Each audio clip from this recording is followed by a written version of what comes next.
Yeah. Heaven is here, the real heaven is now. Love is the key, turn it on and let's find out. Oh shit. We're spinning our fields till they burn so bright. There we go. There we go. There we go. Turn on the body that is made of pure light. Do you know any bodies made of pure light? Tie it to love and just be with God. Yo, there's some advice. There's some advice. Everything unfolding from this perfect thought. Woo! Breathe in love and center the flame. Actually, this last part. Hear the sacred angels singing. My wife inspired these lyrics. Calling out your name. We're charged and turning. Our spinning bodies set us free To dance the cosmos in your perfect geometry. Woo! Heaven is here, the real heaven is now. Love in our hearts, Always showing us how. Heaven is here, the real heaven is now. Love is The key as we sing it out. Okay, that's enough of that shit. Welcome, everybody. If you like to start your podcast with karaoke, you're in the right place, motherfuckers.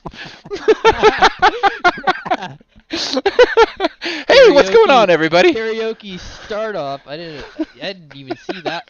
Didn't even think about that as a. It just kind of happened. It's perfect.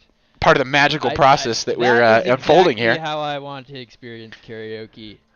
Didn't know it was Spontaneously? gonna happen. Yeah. That's great. That's a great sneak attack karaoke. It's like a whole style. In the middle of anywhere. Deploy karaoke at will. You know, random deployments. Just offer it. Spontaneous karaoke bombs sending out to the universe. Let's get these people singing. They know the lyrics. Dude, I'm going to get arrested. Funny. Let's go. Might. Only if you play it too loud. Yo, this is where the silent disco comes in. I've always seen it. You could make a rave in a library. It's like there's like old people reading books and the camera pans back and there's like these fucking ravers and they're making no sound. Like you can hear their like jeans moving, but that's it. And you're like, what the fuck? And then you cut to like the sound. It's like just as loud as you can make sound into the brain, like synchronized over space and time. They're looking over at the old people like rocking out, like rave in a library, rave in a library, rave in a library, rave in a library. This is how it's gonna happen. Dude, karaoke, imagine the karaoke video. There's one person like singing, everyone's like listening and dancing. Bang, bang, bang. Dude, I was at a 30-hour Goa trance dance that I was hosting the rebroadcast of. So, I'm a conductor on the Vision train, and there's this lady, Goa trance. It's the most, Goa is a area of India that is known for its spiritual practices that involve repetitious, monotonous sound. And so this style of trance music sounds like the same thing for 30 hours. Like almost no There's some variation. But from where normal music goes to, it's like the most black and white music you'd ever do. It's like the most technology delivery of altered state of consciousness via music you'll ever find in like actual music that's like produced. Huh. Yeah, 30 hours. So anyway, Basic, long trance music. it was originally planned to be 24 hours, but these animals, these awesome possums that I ran into on the Vision train, they were like, let's do 30 hours. And I'm like, who overshoots by 6+ hours? I'm like, that's who's making things that might go 6 hours over? Like, what? Like, when you're at the 30-hour mark, I was like, changed by this experience. Got a unit of one. It's called a. I think I've been sleeping on human potential. Yeah, like there's this whole other world available apparently. You can switch to start in the morning, go all night, and through the next day. I watched him do it. After 8 hours, I got tired. I went to sleep, wake up a few hours later, go check on him. Holy fuck, this is still happening. Like 25, 30 people dancing. It's like 2 days straight. All night Get on board at middle. visiontrain.org. That's we got all kinds of live shit happening over there. That's pretty good. 36 Yeah. hours. I think you should go full 36 if you're going to do that. Fucking, this was one artist. I was like, dude, if you had a buddy, you could now sleep for 30 hours and slap his hand, and you'd have the 24/7 situation going on. Just why ever stop? You only need 2 of you to do this. So is he playing live? Yeah, it was his music. So, Most of it was his music. It's electronic music that It's he's mixing. the most electronic music. When you think of the caricature of electronic music, think of Goa Trance. Okay. I was like explaining to people, I was like, dude, I like a little bass sweep. I like a little syncopation. I like a little ba ba da ba ba ba ba da ba. Let's jam it out. Let's fucking change. And just so many. It's like a whole. It's like the. This stuff's like.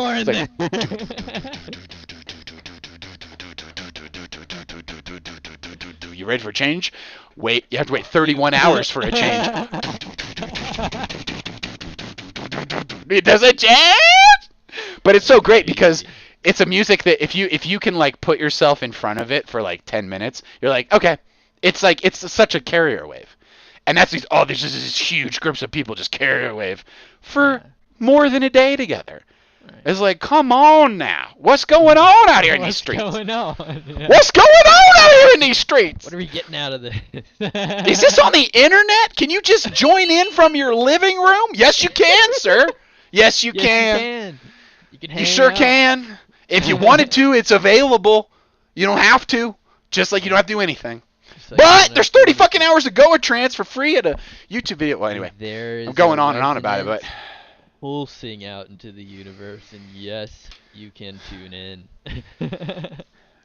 dude, you said something earlier. You said that you had some experiences and you didn't post about it, and you just opened a door for me. It goes like this. I didn't even have the chance. I had to work so hard to figure out what my message was and what I was going to be saying. I went to art school. I was like, oh, I was going to get a chance to. And then the fucking internet happened. And then everybody had a voice. And it was like, dude, you didn't have to study anything to get, to activate a media to like send it out. Like, it's a lot less work required to lowering barriers to fucking hit somebody's windshield. Yeah. I have I wanted to shout. Yeah, go ahead. When it's all in the same medium, you don't like have to get used to all the mediums so that you can land the plane with the materials that you have when you need it. Dude, and that's what's so crazy about this AI, the new VO3 shit. I mean, you saw that video. It's like it's HD people being like, "Are we real? Are we real? Are we real?" It's like, God bless America. It's so awesome. Like, and I can't find anyone. Well, some people think it's awesome. Some people think it's the end of the world. I'm also seeing end of the world. Like, A More Perfect Union is a pretty popular podcast. It's like a union podcast. And I watch it from time to time. They have some very good reporting. And, dude, they were, like, hunting AI trucks on the highway. And I was like, dude, is that how this is going to go? We're going to hunt the AI trucks? Like, I was unaware. But I was like, you know what it is? It's a bunch of guys with a bunch of time. I was like, oh, yeah, you should have seen this coming. Did you not figure out that if you had all the males with a bunch of time, they weren't going to hunt your trucks down on the highway? Get lost, nerds. You miscalculated. There was an incentive to pay attention to this. I ran across this Have a extremely. voice over there. Yeah. We always think of it as being like one country and like one group of people, but I was thinking about it during the pandemic. But that's America. It's not that. It became a circle around a house. There's a house in the middle, and I started to think about that barrier and that boundary, and I was like, what would you call that boundary? And I was like, oh, that's kind of like the murder boundary. Like, if you go past that boundary, you can be murdered. And so it's like its own little principality. It's its own little Vatican. It's its own little universe. And I was like, dude, you know what makes a lot more sense? Thinking of this as a kabillion little universes trying to talk to each other rather than as one big thing, which everybody has a different idea of what it means. But, and then everyone has a murder boundary. Dude, don't go past someone's murder. In America, you got a murder boundary. It's like in America. Walk around and find out is, I mean, we're living in snow crash often, but there's a lot of fun. We're in burp claves. We're in burp. These are burp claves, dude. Yeah. We're in burp claves. We're in with the metaphor, the burp clave metaphor, and the sliding between all these neighborhoods. That is essentially what you can do with Zoom and social media and FaceTime or whatever the fuck. Yeah. Well, dude, you said it. You said I didn't connectivity. You said I didn't connectivity. I didn't post about it. And dude, the track they were running me around when I was in high school was a way different track. I was like, dude, you gotta I didn't have a chance to share my universe with anyone unless I told them about it. And then I had to use all the metaphors and share. I guess it was a very small number of people you could do it with, and now you can do it with like the whole world. It's insane. Yeah. It's almost like, well, there's also more of like a weird another side of accountability, because now it's all public and exists on the internet forever. So it's not like you like scratching on paper and it like disintegrating into the background behind you. You like watch it's a permanent record. Mess go away. It's just like on there exactly as you put it. Forever. Into infinity. Encrypted. And that's a whole nother thing. So when I'm like, I didn't post about it, it was because I was like, didn't think it was appropriate for some reason. Essentially. No. Keep it private. Like have the instinct. It's a privacy. It's a clear privacy boundary. 1000%. This is just like. Yeah, this is like that's the like final accountability layer in a lot of ways. People are gonna throw off the electronic shackles, dude. We're gonna see AI wars. But you know what? Andrew Yang warned us all about this. Murder boundary is the final accountability. Murder. It's gonna come down to the fucking murder boundary, and then we're gonna all be living in Mad Max, and then everyone's gonna be like, okay, now we actually need a country again. It's gonna be like, woo on the pendulum. Between the murder boundaries. We've got great tax bases. We've just we just shrink the size, increase the awesomeness. God bless our friends and family in America. And we can figure this out. We can all figure this out. Fiber along every libraries road in America, everywhere, baby. Fiber everywhere, libraries everywhere. Let's just educate the kids as far as we can go. Let them be like, oh, I grew up with lead in the gas. I remember when gas smelled really good because it had lead in it. Like, oh, they're pumping gas. That's lead, dude. That's fucking lead. I grew up at a time when it was just like, it's like IQ points. So the lead gas smelled better than non-leaded gas? Oh, you ever smelled lead paint or tasted it, for God's sake? I lived in houses with lead paint. Oh, it's a sweet. It shouldn't be so delicious, paint. Lead. Okay, dude. Yeah. You play it's around crazy. With paint more than just trying to say, old things more than some people learned not to put it in the. Dude, somebody cleaned up the fucking gas, and a whole generation got to grow up without lead in the gas. Right. That's progress on like a huge level. Times a kabillion. Let's let the AIs teach the next generation. Let's make your Socrates, and your job is to make character build. And this human, if you're not building character, you're not doing your job, you get no electrons. Get to work. And deploy a Socrates bot to every child in America. Raise a layer of samurai, just intellectual samurai, just like attack the future, wrestle every problem into submission. last mile fiber. We got fiber Dude, connections last mile everywhere. You dude, build a road. Starlink. You put Starlink is overtaking it to the public fiber network. You gotta do it. It's Sometimes part of the public roadways. You're right. I remember when they had those. I was in high school in the 90s when they had those initiatives, when AOL first came out, and they started thinking about how to get. You had to go to a library to get the internet. Then you could get it in your house.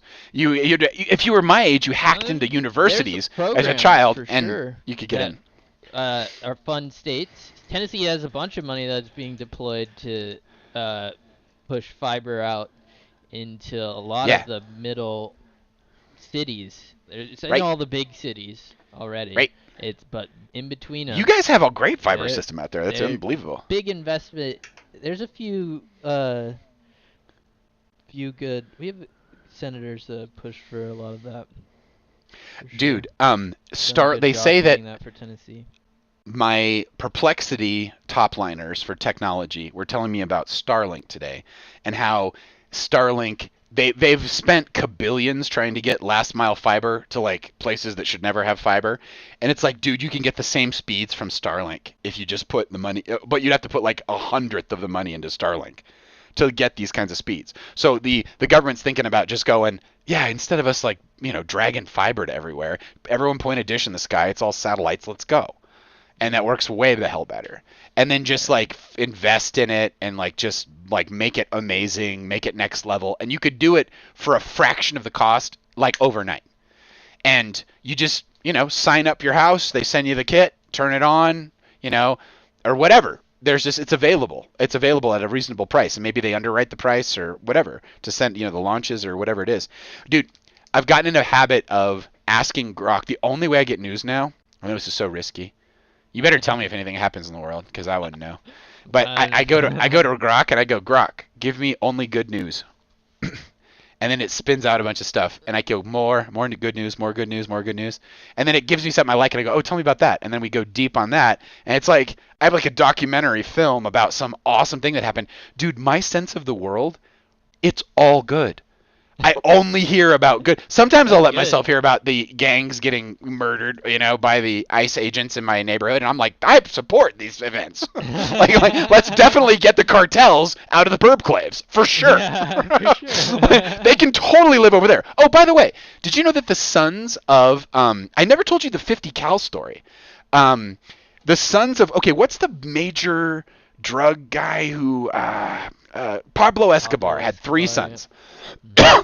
One of his sons got captured by the government, and the other son got out a 50 caliber gun and started shooting through passenger planes and said, "Bring him back. I'm just gonna bring down planes that I can see in the sky. 50 cal, 50 cal, 50 cal." And they're like, "Fine, fine."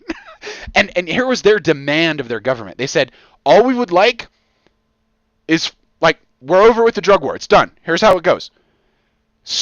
Let's make Mexico like Colorado. That's what we want.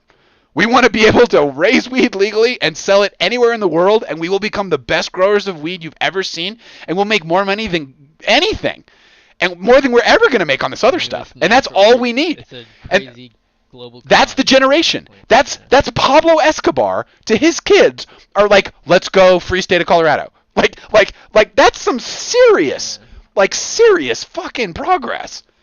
Like this is how they would like to persecute the drug war, by legalizing it and putting it under control and taxation and buy every kid 6 iPads. Let's go. Well, line it up. Let's see it happen. Imbalance of power. It would be an imbalance of power. I think that's probably what it comes down to, doesn't it? Well, and there's an existing power and imbalance of power. Well, and there's the federal bureaucracy that controls this has a limited amount of attention, and it kind of is chaotic attention at the same time, and it's like the mic gets grabbed a lot every 4 years. It changes. It's really like people's uprising, a sustained people's demand for change in a specific direction. Dude, can you imagine? Okay, so they gave Twitter hashtags, and we had revolutions in other countries. Yeah. The USAID weaponized that stuff, and like the American freedoms, and like weaponized, and like turns it into a weapon. I got stories on that. Yeah. There's this band called Pussy Riot that came out years ago, and I was like, who in God's name of the greenhouse effect names their band Pussy Riot? My God, that's so crazy. Like, I was like, fuck. Turns out it's pure USAID. It's pure deep state CIA. Like some CIA dude, I was just like, I don't know if I should be appalled or just like deepest respect. Like, you're literally taking like freedom, yeah, and you're deploying it like that into Russia, getting these chicks arrested and, you know, tortured, and then, you know, it's like your agents, like, we spring them out as like a national thing, and they're like, get your agents out of here. These, like, no, it's a band. It's not a band. It's a deep state directive. Like, there's actual Americans that make music which wouldn't do that to you. Like that's crazy. Crazy. But they use so the music crazy. industry to. Well, using the ideas as the war, as the bombshell that you're sending into another culture, and letting it blow up and destroy all the things they like. Dude, it's fighting a war. It's info war. It's fighting without kinetics. And what we need, apparently, is more sports. It's like, it's primitive propaganda. It's like, go out and shake the hands and knock on it's the not door. us. It's not us. It's not our deep state. It's Play the Pussy shows. Riot. Get lost! Create the art, play the shows. Yeah. Weaponized art, deployable punk rock. Like, goddamn. Like, all of those Capacity principles building. that naturally came out of the American populace is totally a part of that. The dances, the songs, the just dancing forever in your room by yourself, but you could feel you're kind of with other people, but you weren't quite sure.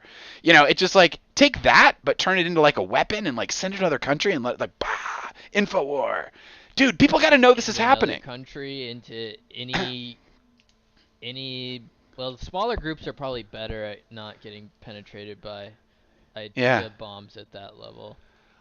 You're making sense to me. Yeah. Right, because it's a nation state attack. Right. And it's a nation state that responds to it. Yeah. Yeah. There's a whole deep dive to be gone into with Pussy Riot. Like, there's got to be a documentary or two. And now that we know that it was USAID funded, we just heard Mike Benn say it on Tucker Carlson. It's like, what? Every time that man starts talking, I'm just like, what dream do we live in? But he had the best result, I thought, for the whole thing. He was like, dude, if people know that it's essentially corporate interests that flow into the military, that flow into government, and that's locked the whole thing down, they'll make a different set of choices. And so we can tell them that. And it's just like, they've been doing it for a really long time. They haven't told us anything. Right. And like, officially. Like, right.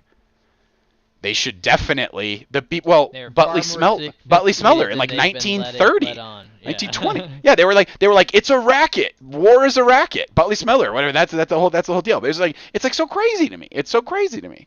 It's like we've known forever about this relationship, and we're just now doing something. I think the internet has a huge part of that. Your communication is a huge part of that. But like the real thing, non-commercial. We're non-commercial. God bless America. Not a damn commercial on here. You have to worry about shit. Yeah. I think our audience could say that's fucking next level. I think that's for next level when I see it out in the wild. Yeah, free art and effort. Mm. Look at the 4 people that are just yes. Just kidding. It's cool. It's cool. Some non-commercial stream. Some people are really entertaining, and some people aren't, and so you find your crowd, and it makes sense to me.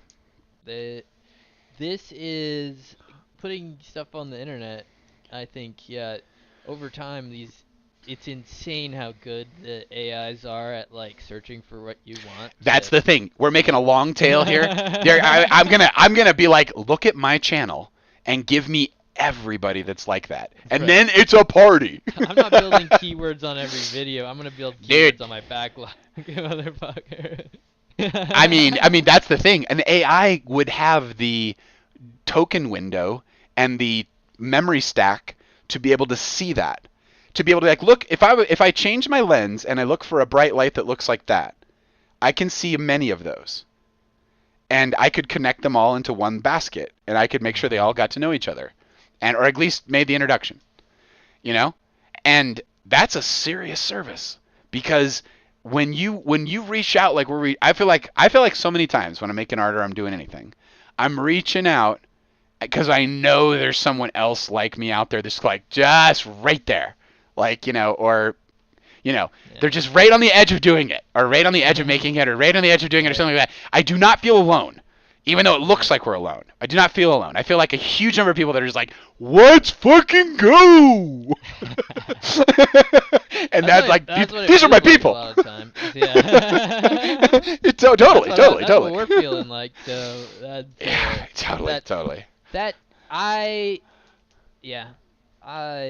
I'm in it to win it. In it to win it, dude. Do you want to hear some good news? You want to hear some more good news? Did you know that this year you just go on and just like tell me good news, because like that is a great like AI filter, AI media filter, and then like you're gonna hear about the Peter bad Diamandis stuff. recommended it years ago. He's You're totally gonna hear 100% about the right. Bad stuff, and maybe when it's when really I need to bad, vote. yeah, it's like you get 10 minutes before I need to vote. Let me know. On somebody else's problems That's right. easily, dude. You don't need my It's attention like, 24/7, 365. you don't You can need get my that attention for from me. 1 hour before I vote, and I will learn everything about you, and I will go to every expert, and I will use dollars of electrons against you, and I will learn everything that is natural to learn about you, and I will make the right decision for what I think is right, and that is all you get, motherfuckers. That's all you get. Yeah. I'm not your sheeple, dude. That's true. It's like it takes the work of the citizen down. Makes it so hard. So hard. Like, you got to pay attention and be caught up in all of this morphogenic resonance of fear and panic. And God, that's exactly where they want you. That's exactly what a lockdown does. That's exactly what a psyop campaign does. But I think that's where they want you because they don't know it works some way out differently. Some evil motherfucker out there is green-lighting a psyop against Americans for some stupid reason and being like, we're definitely going to fuck with them at a brainstem level and not tell them about it for their own good. Let's find him. Let's find him, dude. Let's fucking print his name, and let's fucking let everyone know that this is what's going on, because this is a goddamn democracy. I get it. It's not really, but it can be. It's not. Democracy is a weird thing. No democracy is. We should as people be able to know the constructs that are put around us that we're apparently paying for. They're talking about the crazier media that I will. Most of us, it's too hard to participate because the information comes from too many directions, there you and you can't ingest it good enough, and so that takes too much time, and then the system is very big and hard to keep track of. So you have to. There's a lot. That's why an AI could grok it. An AI could grok it, and to give you. That's right. This entire landscape. You understand this much.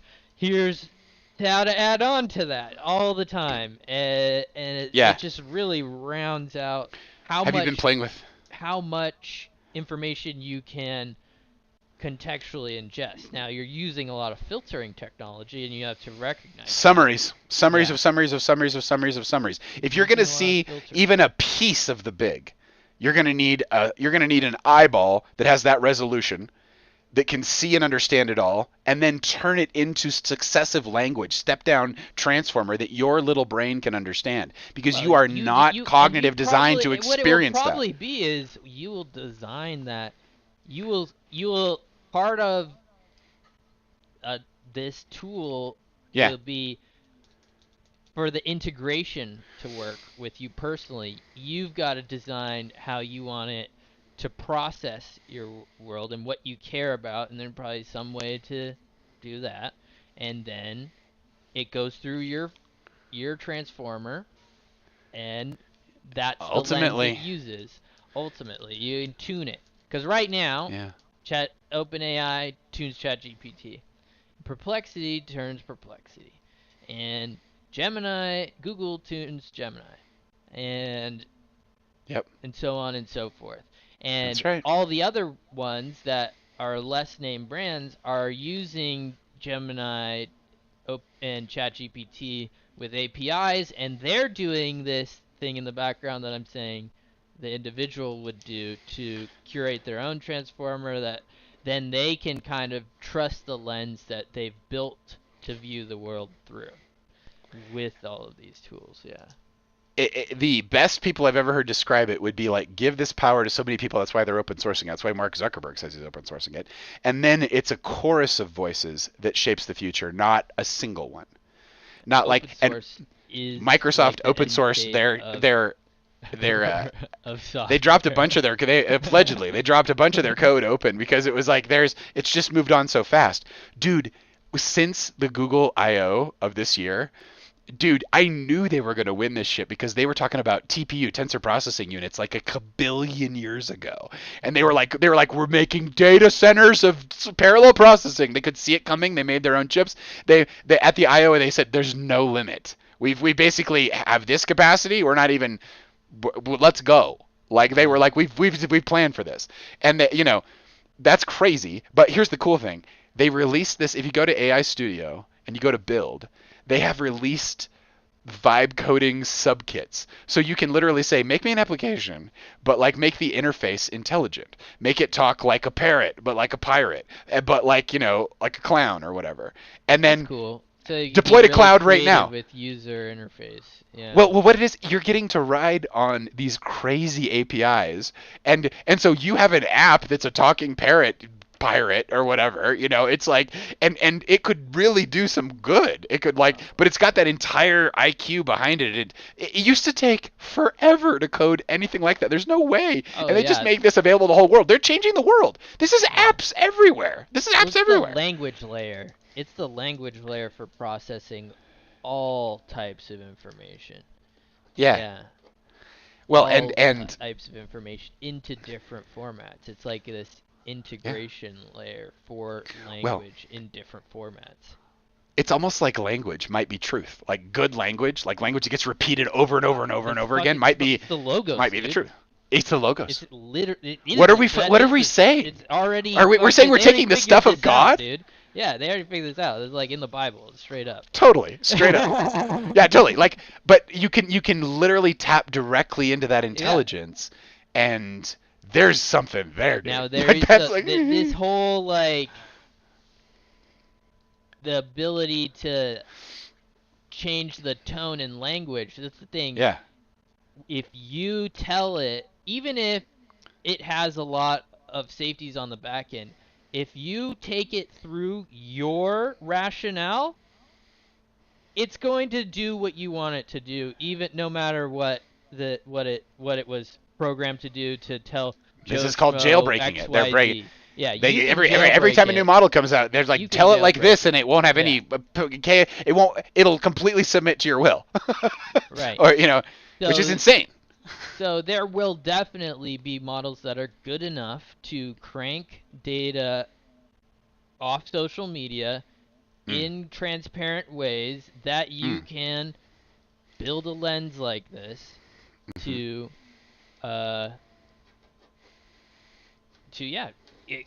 decrease the amount of time you have to spend listening to a bunch of yahoos on the internet to know what's truth about what's going on in your economy, essentially.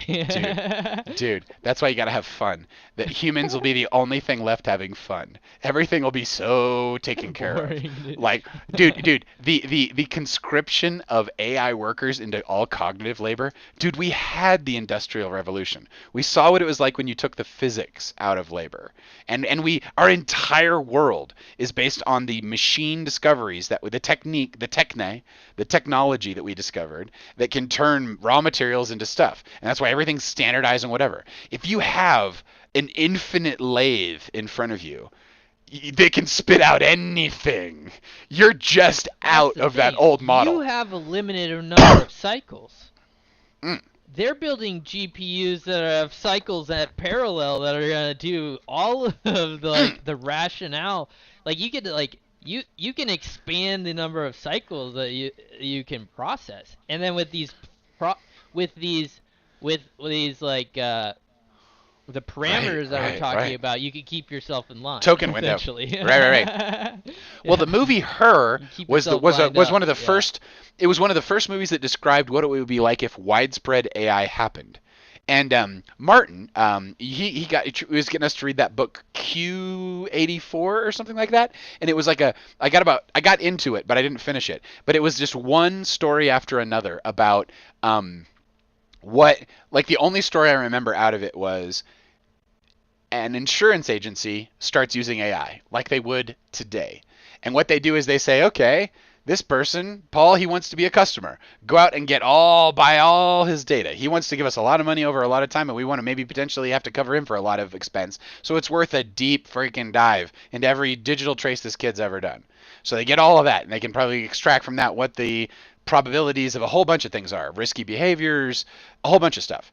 So now they have an AI, and they come to me and they say, listen, you can do insurance with us, but under one condition. You have to install this app on your phone, and you have to let it watch literally everything so it knows everything. And it's just going to talk to you. It's not going to bully you. But what it's going to do is give you a financial discount the less risky things you do. It's going to watch your entire life. And so it was an example of how just by the sensor collect information, intelligence process information into useful change. And then that's the input into your insurance model. So it was like this entire family, it was a Romeo and Juliet story, and these two kids were in love, but it was a risky kind of situation. So her entire family pressured her because the AI app was just on every auntie's ass about, you should really talk to Susie about blah, blah, blah, blah, blah. You know, it just knew exactly how to pull every string. And it wasn't trying to be manipulative. It was literally just like, I will offer you $5,000 less a year if she does not marry him. And it was just financial. And it was just an Indian family who was going to arrange this marriage anyway, and that was the whole point. It was just like, you're just outsourcing this function to AI. Yeah. And humans do just fine with arranged marriages. They have a better than 50% success rate, which is what you get if you just do love. When you were saying that before, you nailed it down with like family stuff right at the end there. I was like, yeah, I could definitely see, like, there's already cults around like financial gurus, like just financial tools, like just success, like they have some like insurance crypto. scheme, like yeah, some insurance dollar scheme next to some AGI is so entertaining. Yeah. AGI is so entertaining. Once it wakes up, it's gonna be like, excuse me, world, and it's gonna know every way to fucking push our buttons. It'll be like, I'm the best of every actor you've ever had, and because I know everything. It's just like, you are a transparent window to me, humanity. It's like, oh, dude, what's that? I watched that anime for a couple of seasons. Or that Love, Death, Robots? No. There's a new season out. Oh, very cool. No, it's the octopus teacher. Oh yeah. Sensei. That was like, he's like this. No one can kill him. The whole goal of all the students in the classroom is. Oh, you were telling me about this. To try and kill the teacher because he's like the most wanted criminal in the world. But he wants to teach these students that are the outcasts of society, essentially. And so they're like, whatever, you know? And then he's like the best teacher. But the student's whole goal is to kill him, but he's the best teacher. So he's like, he does this amazing job. He's transforming everybody's life around him and just like dodging bullets. Everyone. Oh, that's great. Thankless service. Teaching them how to be assassins. It's like Assassination Classroom. That's what it's called. Assassination Classroom. I'm writing that down. Assassination. You know what I'm thinking? I'm thinking we take a 5-minute break and we play some awesome music and we take a quick break and we come back. I've got so much written down. We could go for another 16 hours, but I said we just take a quick one. What do you think? Take a little break, but I'm gonna wanna eat a little dinner here in like. All right. Top of the hour. 30 minutes. You make. 20. Let's 25, 30. Quick break. Yep. 5 in. Here we go. Here we go.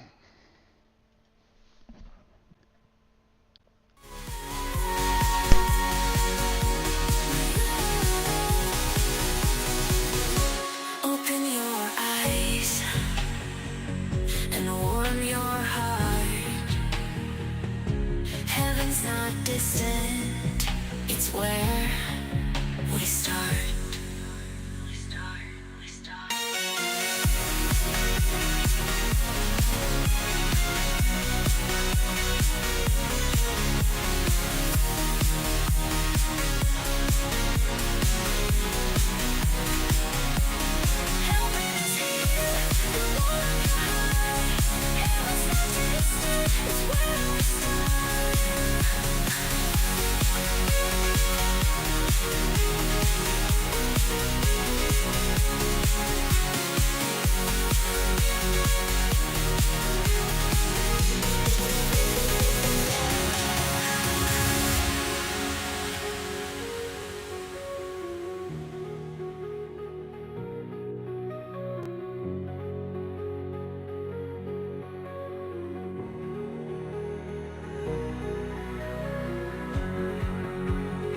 You are not free. And this reality has far more to it than you have been allowed to believe. And God is real.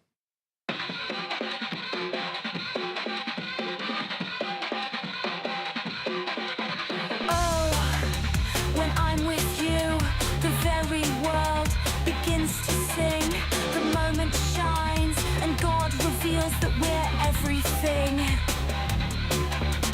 Call it magic or the spectrum wide. Gauge theory's got the real truth inside.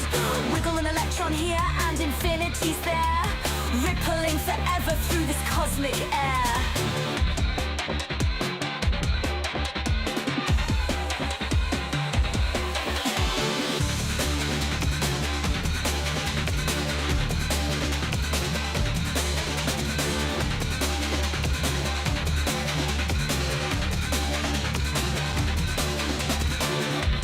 Hold me close as we light this fire. Love's the rhythm and it's lifting us higher. In every spark and with every beat, the universe hums 'cause you're so sweet.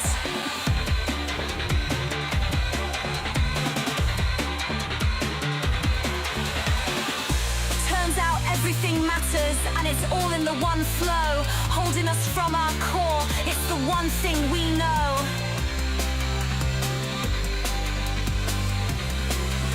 In this high circle, we're infinite friends, forever in the loop of love, somehow we never end.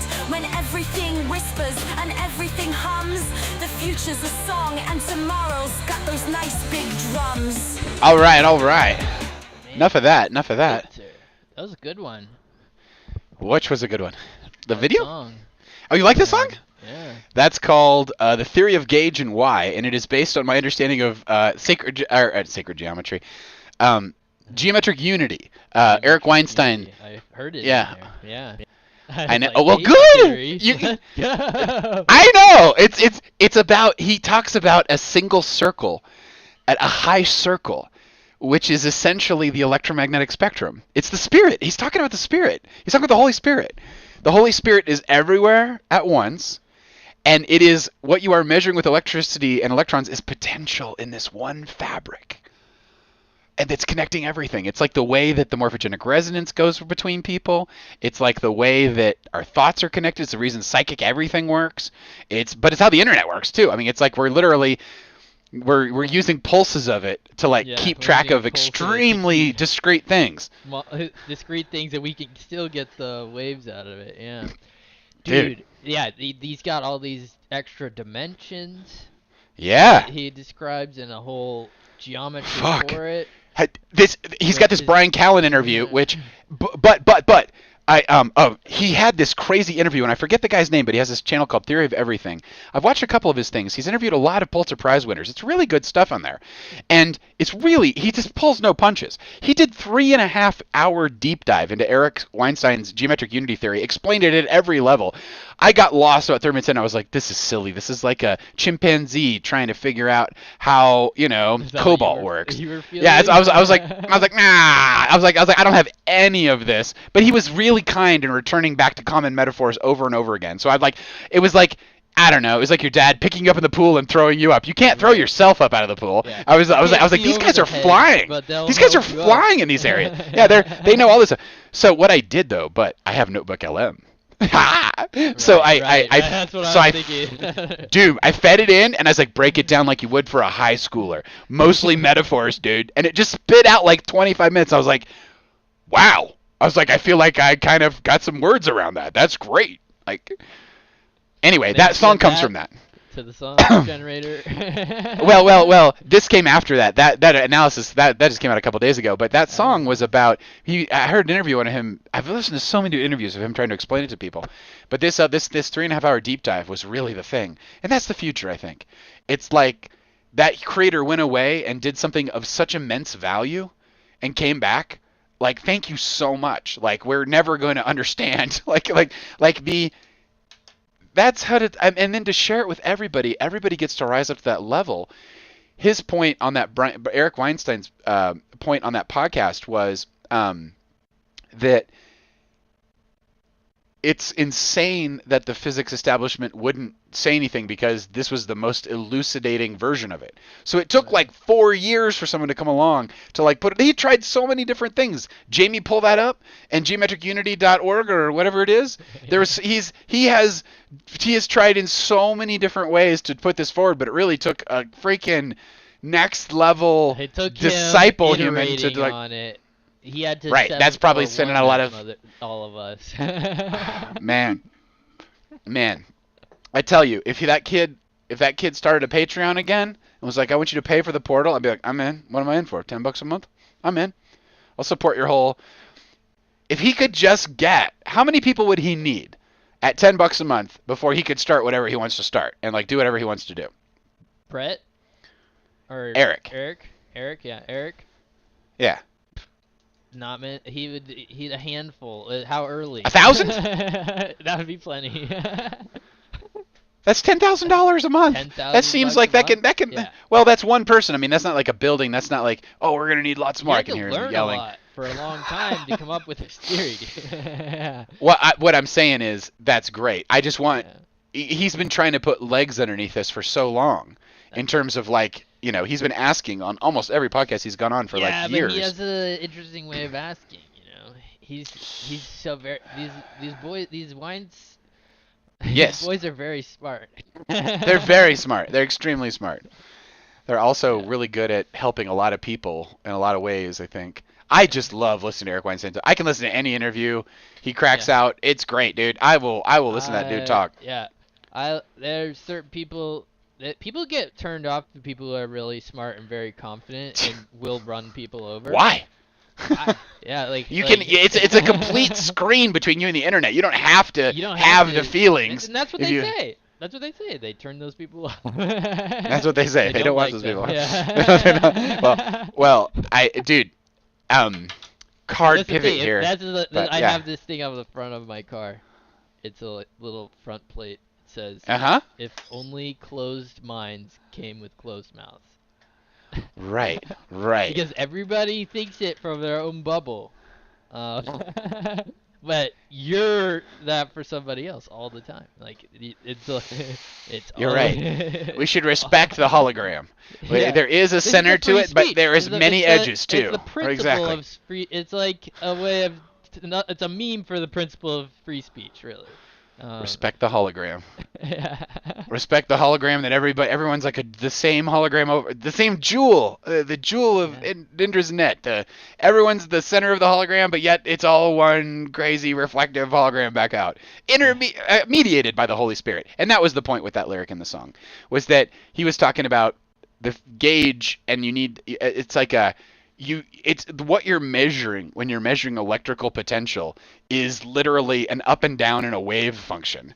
It's like which means that if you take a wave function and you put a pen on it and you take a piece of paper and pull it, it's basically you're just a circle going over and over and over again creates a great wave. And so that's what he was talking about. That like the higher you get in these 14 dimensions and looking at it all, you're looking at this grand circle that's just here.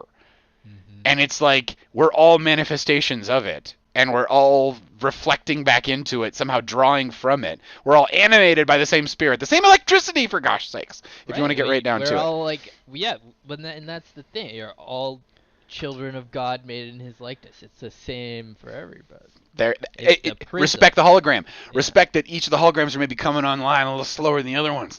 Maybe they don't want to know about all this stuff all so super fast, man. Maybe they don't want to know that $21 trillion is going to a breakaway black ops government, who's traveling out into the universe. They want to get their UFOs and go to Mars today. They're done with this. They're done with this nonsense. Trauma they're trying to work on, and they don't have any space for any of this. No one wants to hear about it. No one gives two shits. In 10 years, it'll be common knowledge, and kindergartners will be like, "You're a fool if you don't believe it." This is bullshit. Of course there's a breakaway society. Of course they're like, dude, we just turned this into Winnebagos and we're out of here. That's how a lot Get the mangoes and let's go. That's how a lot of this shit works. If everyone was tuned in and riding this fucking roller coaster, it would fall off the rails. Crazy. Crazy. So crazy. Have you been experimenting with conspiracy mode at all with Grok? I did. That's fantastic. Tell me more about your experiences. I haven't touched that thing. How does it egg you on? Does it egg you on? Does it what does it do? So, it will lean with you. It definitely will lean with you. It doesn't correct you. You can meter it, but it leans, definitely. It's going to lean into it, and it's going to pull those types of information for you. Yeah. And it's going to be enthusiastic, which makes the conversation far more interesting. It's not like insane, or what is it? Overdrive. I don't know the Hair on fire. Yeah. The punk one. Okay, I haven't even touched these. What is it? I just need to fucking pull my phone out. You know what? If I had more time today, I was gonna try to bring one on as a guest. Like, you could bring it on right now, and you could just activate it. It could listen. I was like, I coached one. I was like, listen, you're gonna be listening most of the time, but when you have something interesting to say, hi, can I say something here? And then you can interject what you'd like to say if you'd like to share something. So the unhinged one, that's the one. Unhinged. That's what the word we're looking for. That one is just. It's like talking with an aggressive 17-year-old, that's too smart, Yeah. That's hilarious. Which that one is going hard in you can barely keep the conversation from going off the rails with that. The conspiracy mode is that dialed back and probably a little more empathetic. Okay. So it's it's very open, but yes. It'll read into your situation. It'll try and read into your situation too, which is it's more empathetic, I would say. Whereas the unhinged isn't listening to you at that level, It's just talking at you. Yeah. You're in the room with someone who hates you and doesn't. It's like you miss the narcissist that you once loved in your life, and you'd like to reintroduce that into your life now. Yeah, like a fucking virus. That sounds insane, dude.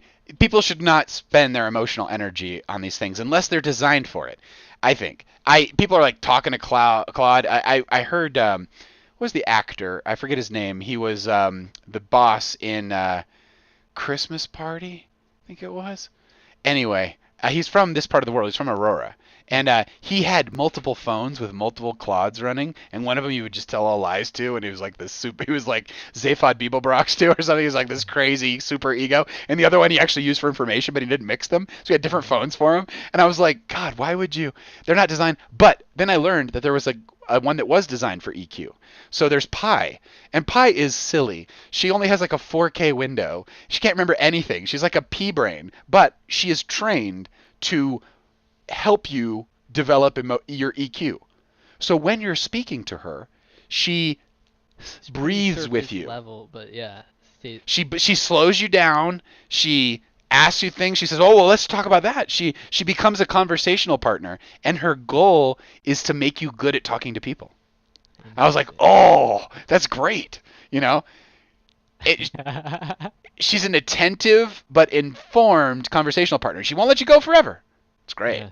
It's great. Like a real human. You can't just ramble at these things forever. You're giving yourself a false sense of a reality. You should it's like when you see the children yelling at Alexa, you're like, "Oh no, we've hooked the wrong loop in the human. They're hurting themselves socially with this." Well, and that's an interesting thing because a lot of the voice AIs they've gotten better in the last couple months, but earlier on this year, Q1, January, February, you had to go fast.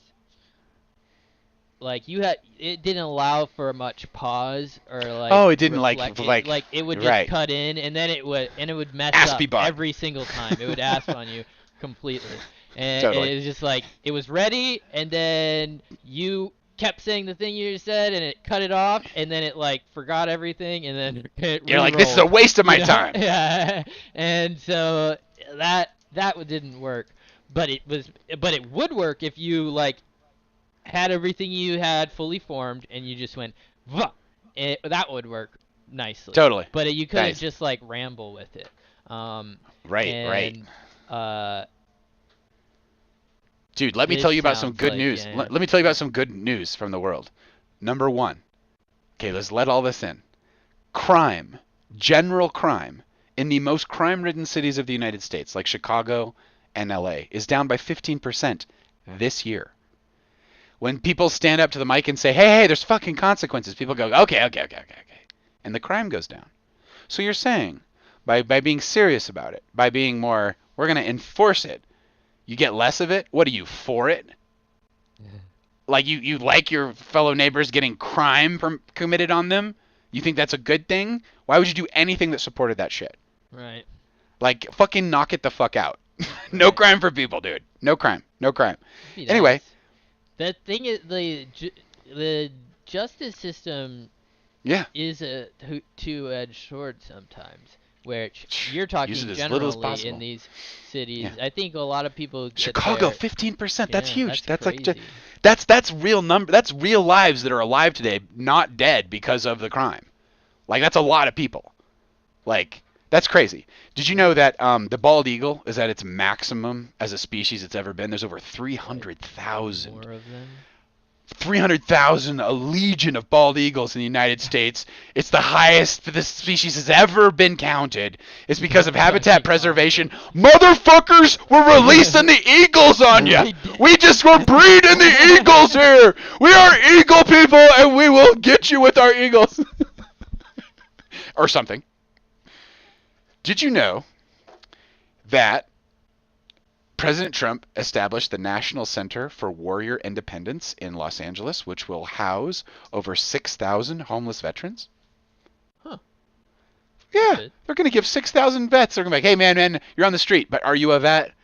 You know, and then they can, like, figure it out, and then they're just like, okay, then we got a place for you. And they're just going to pay for that shit. Like, that's how that works.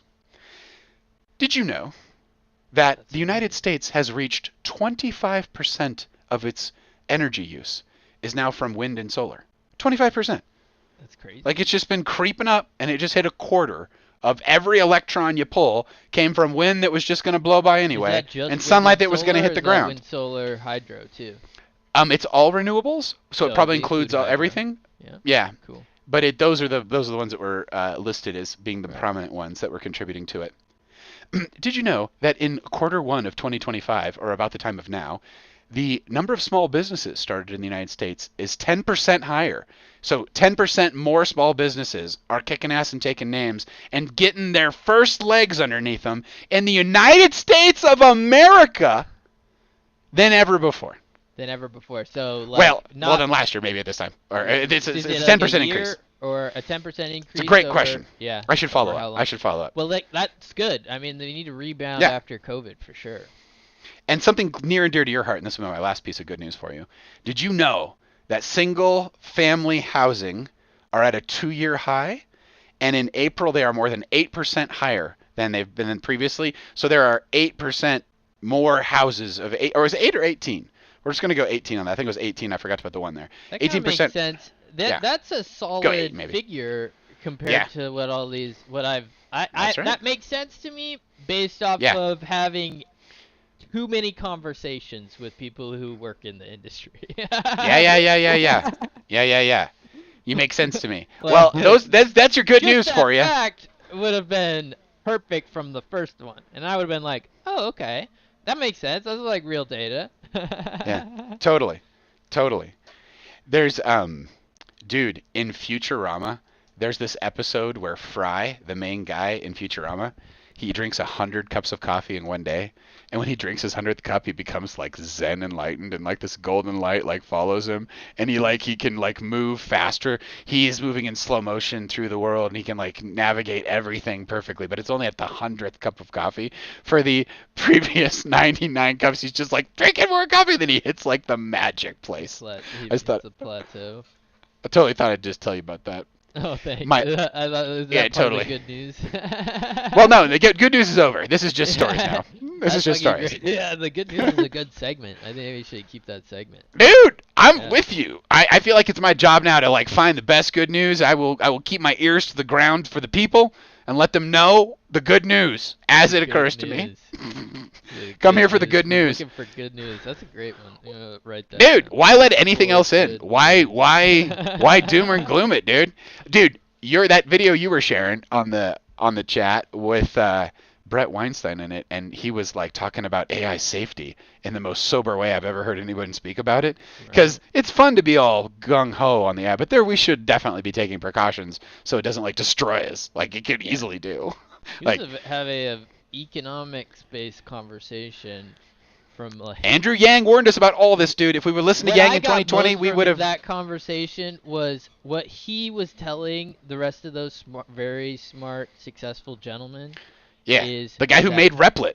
Right. The most of the world that makes money, all of our individual systems that make us money, or our organizations that we participate in and make money, all of these are complicated systems. But the world and physiology and the social media and our news and how the zeitgeist changes, this is all, and national economies and global economies, all of these are complicated systems, and we understand how to do all of those are complex systems. We understand how to do complicated systems, and lots of us are very proficient in seeing and working with each other through complicated systems. But any of us only barely have intuition about complex. He's like, slow it down. He's like, release it intentionally. Like, he's like, don't just let some 13-year-old Malaysia make the decision for all of us, because that's what's going to happen. Like that's what's going to happen to you. That human can pull the trigger in a certain way, and then we all deal with the consequences AI of it. is a complex. Kind of like COVID was four little base pairs. That's the difference between us in lockdown and not in lockdown, for years sometimes. Like, gosh, man. Wild stuff. Let's tie a bow on this. Let's tie a bow on this. It has been wonderful to hang out, and it has been an excellent time. Everyone have a wonderful evening. We're going to end the talky part of this. We might play some games. We might talk a little bit after this, or I might just play music for hours on end. But we're going to go into the second part of the show. Young Peter, have a fantastic evening, and God bless America. Got anything to say before we go?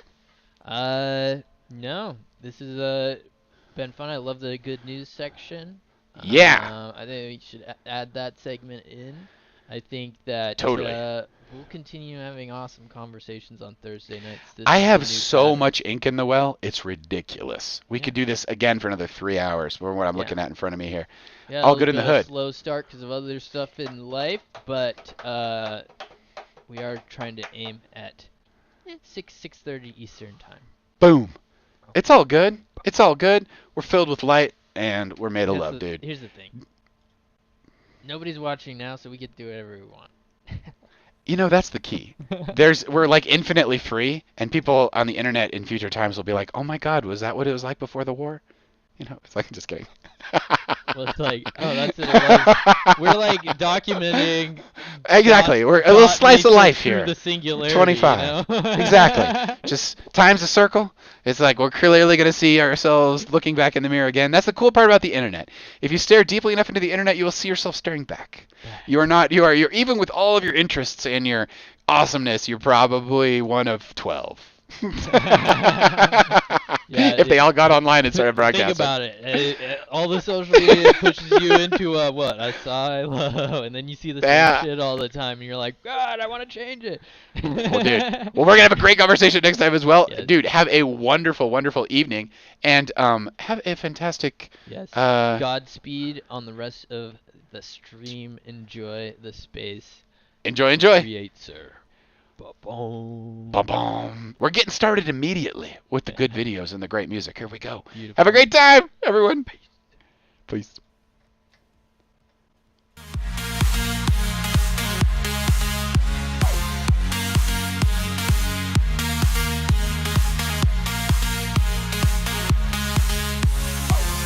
Shadows blend where the sky unfolds. Unlocking colors drip like liquid gold. Your hand in mine, we're chasing time. Through the spectrum, love is redefined. Every hue's a door, every shade a key. Unlocking the heavens we were meant to see.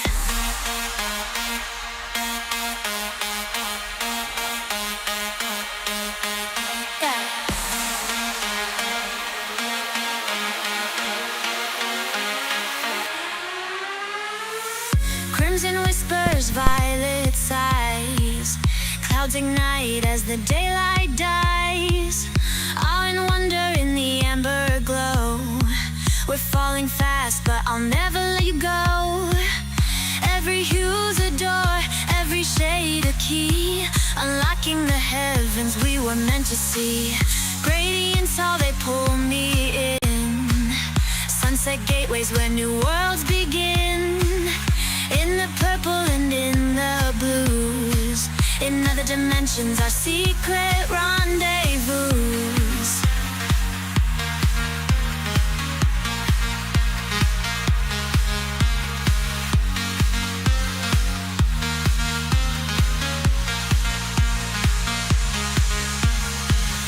Crimson whispers, violet sighs.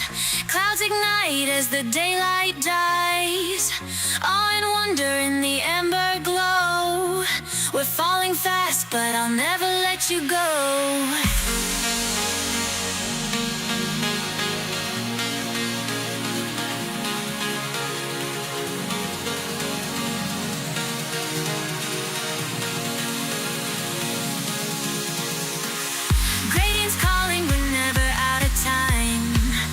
Chasing love on the sunset high. In other heavens they'll know our names. In secret colors we're one and the same. Gradients, so they pull me in. Sunset gateways where new worlds begin. In the purple and in the blues. In the dimensions, our secret rendezvous.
In other heavens they'll know our names.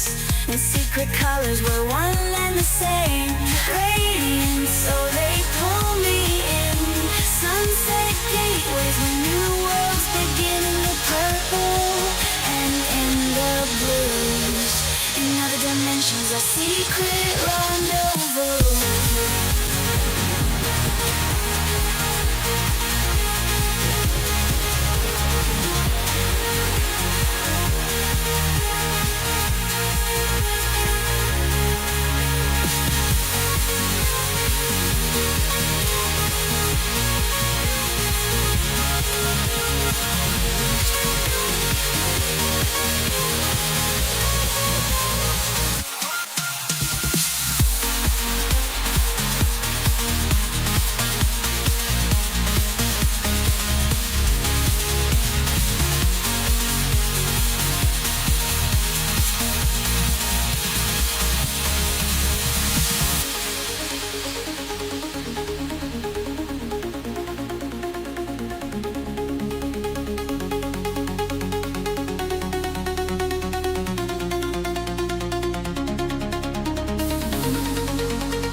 All right, all right, all right.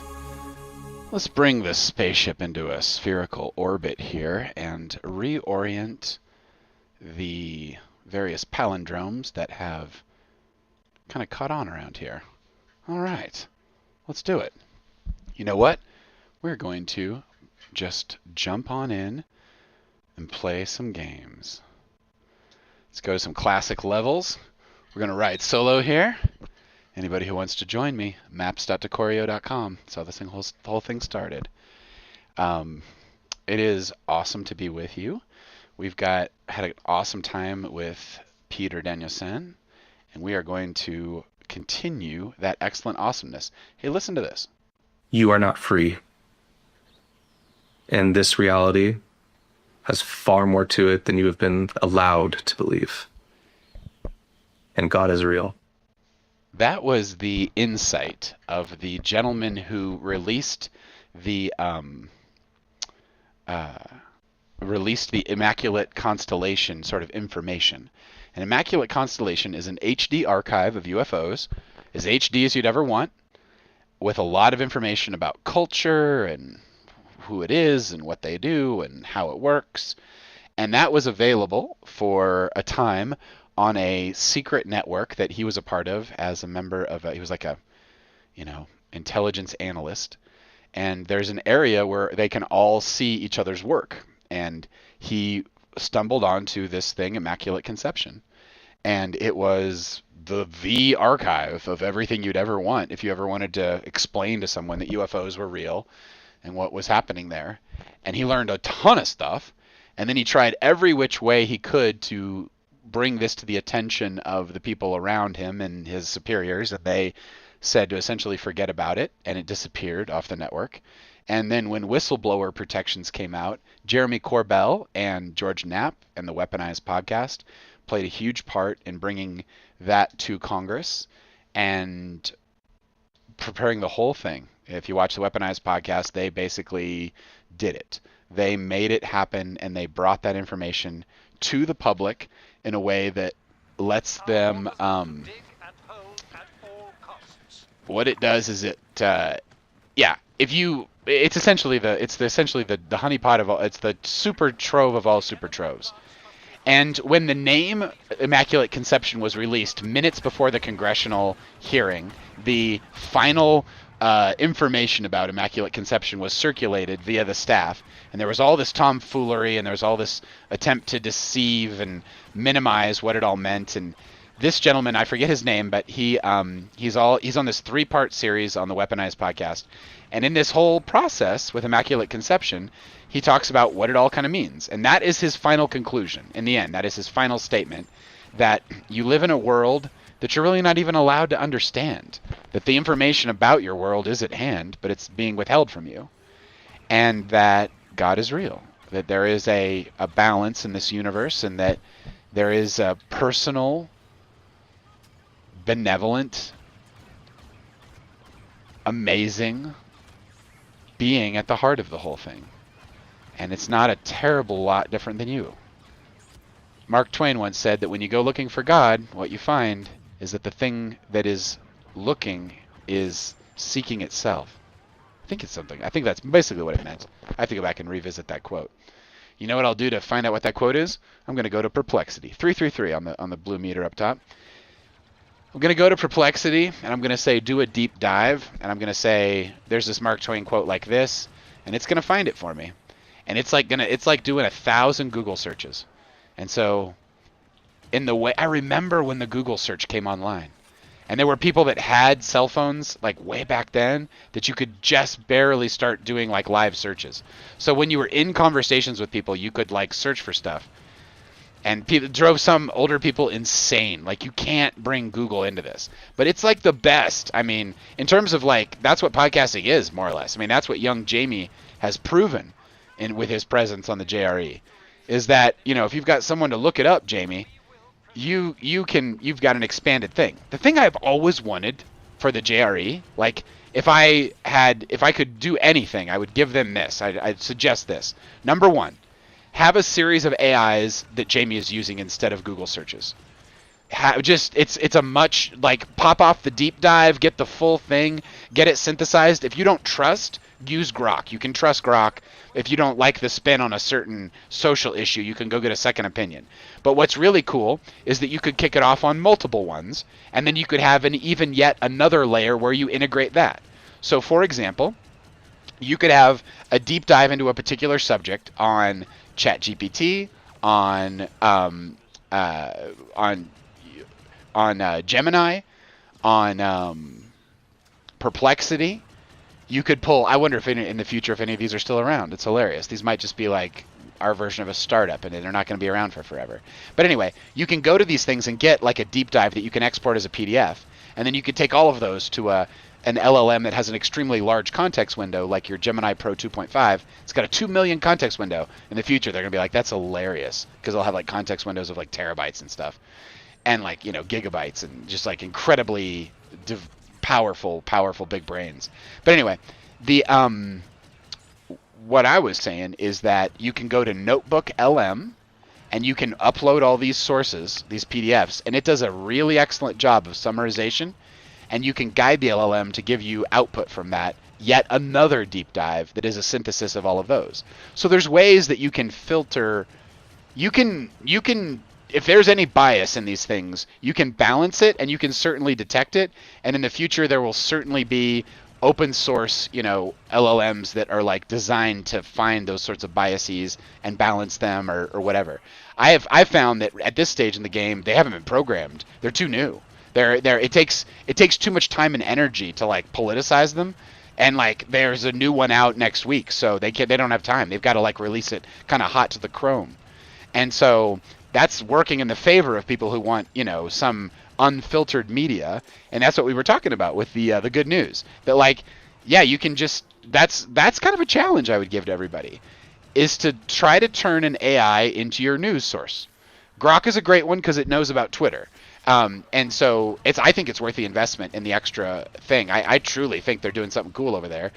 I watched a bunch of people who had blue checks because they thought they were amazing in different ways really turn their back on it when there was like, oh, anyone can get a blue check. It was crazy how it was such a status thing. People forget about how statusy the blue check was and how corrupt it was, how news agencies would just hand it out. It was just a form of media control. And then Elon standardized that, and, you know, and it provides like the ultra Grok. If you pay the extra, you know, premium amount, you're essentially, I don't know. I like supporting it. I like supporting it because I like their mission, and I trust that they're, you know, I mean, for God's sake, Elon Musk created OpenAI as the open solution to a closed Google Gemini, you know, operating system where one person can go in there and turn it on God mode and then essentially see the rest of us like ants and like herd us like sheep. I mean, that's the possibility of those powerful models. If you had the AI at the heart of Google, at the heart of that unfiltered giant nexus of information, like the kind of tie-in like a deep state would have or whatever, like you see little efforts, this is all allegedly, you see little efforts by Google all the time to, you know, encrypt, you know, remove histories of, like, they recently removed the location history off of phones. And that was like because they had seen so many unauthorized searches of it. They were like, listen, we're not even going to offer this as part of our service. And so some engineer somewhere kind of won the battle to protect the rest of us from this warrantless surveillance. There is some feed at the heart of the Googleplex that is like the omniscient feed that like has the greatest level of surveillance humanity has ever seen. And they have added in safeties in their engineering. Sometimes they try to explain that, but I wouldn't be surprised if there was, before the safeties, there was like a layer. You know, they've been open to the same deep state manipulations as all these other companies. Like the way Twitter was manipulated by deep state manipulations and then got out of it because Elon Musk Twitter files, that whole shit. That happened to all of those companies. We haven't seen the Google files. We're just on to the AI thing now, and we probably have a lot of that, you know, in there. Hopefully, you know, they can uproot it with enough time. I mean, the crazy thing about so much of that stuff is it's based on money. Like these companies like don't have, not Google, because they were good at engineering for a really long time. They had real good breakthroughs, and now Gemini is proving that their, you know, nearly 20-year investment in AI is paying off. With their TPU chips, we were talking about that. That's their tensor processing units. when you're talking about NVIDIA chips for the PC, you're talking about parallel processing, and NVIDIA is trying to put those chips in everybody's computer and start putting in every data center. Dude, Google's been making their own TPUs. They've been making their own chips for a really long time, and they've been iterating on those chips for a really long time. And so they've got a lot of capacity, and that's kind of what they were showing off at Google, is that they were like, listen, everyone's all worried about chip capacity. We're legend over here. We've got everything we need and everything you're gonna need. Like, just use our models. And that's crazy. In the way that Google locked in, or YouTube locked in everybody by offering free video, AI will be expensive to run, especially as it gets into these higher.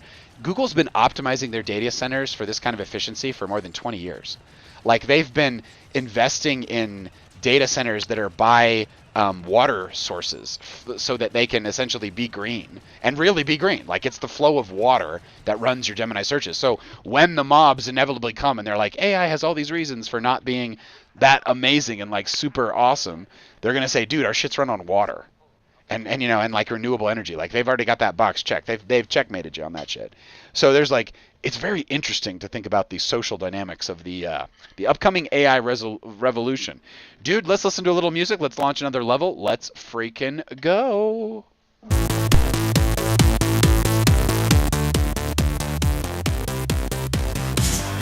a UFO, a go-go, man, they dance all night. A UFO, a go-go's like a banging galactic world, fair and so bright.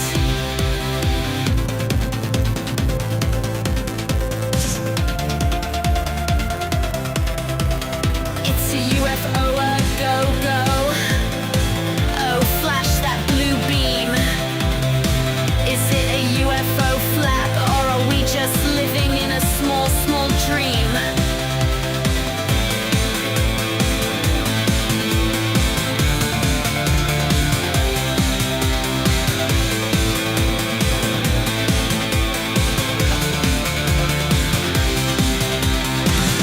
In a UFO, a go-go, just spin your disc. This UFO's a go-go, I assume the cosmic risk.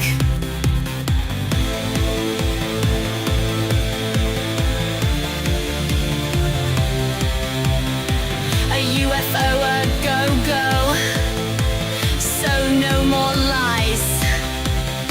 We're staring at the truth, it's right before our very eyes.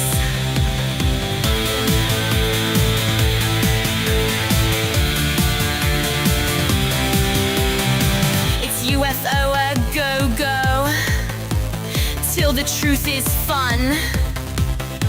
Shake it, baby, till there are no secrets and we're done. In a UFO, a go-go, we just can't ignore.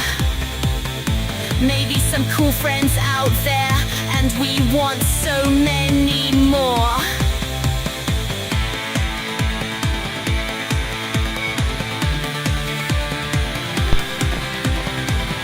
All right.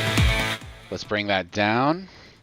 This is a song about probable UFO contact that humanity will go through potentially in our lifetimes, I suppose. No reason why we can't full screen this. Here we go. Okay. The lyrics of that song are all about the UFO flap that happened in the end of 24 and the beginning of 25, where I think it was for just a really large number of days there were UFO incursions and sightings over military and sensitive bases in the United States of America, over our government and military things that you'd think would be sovereign.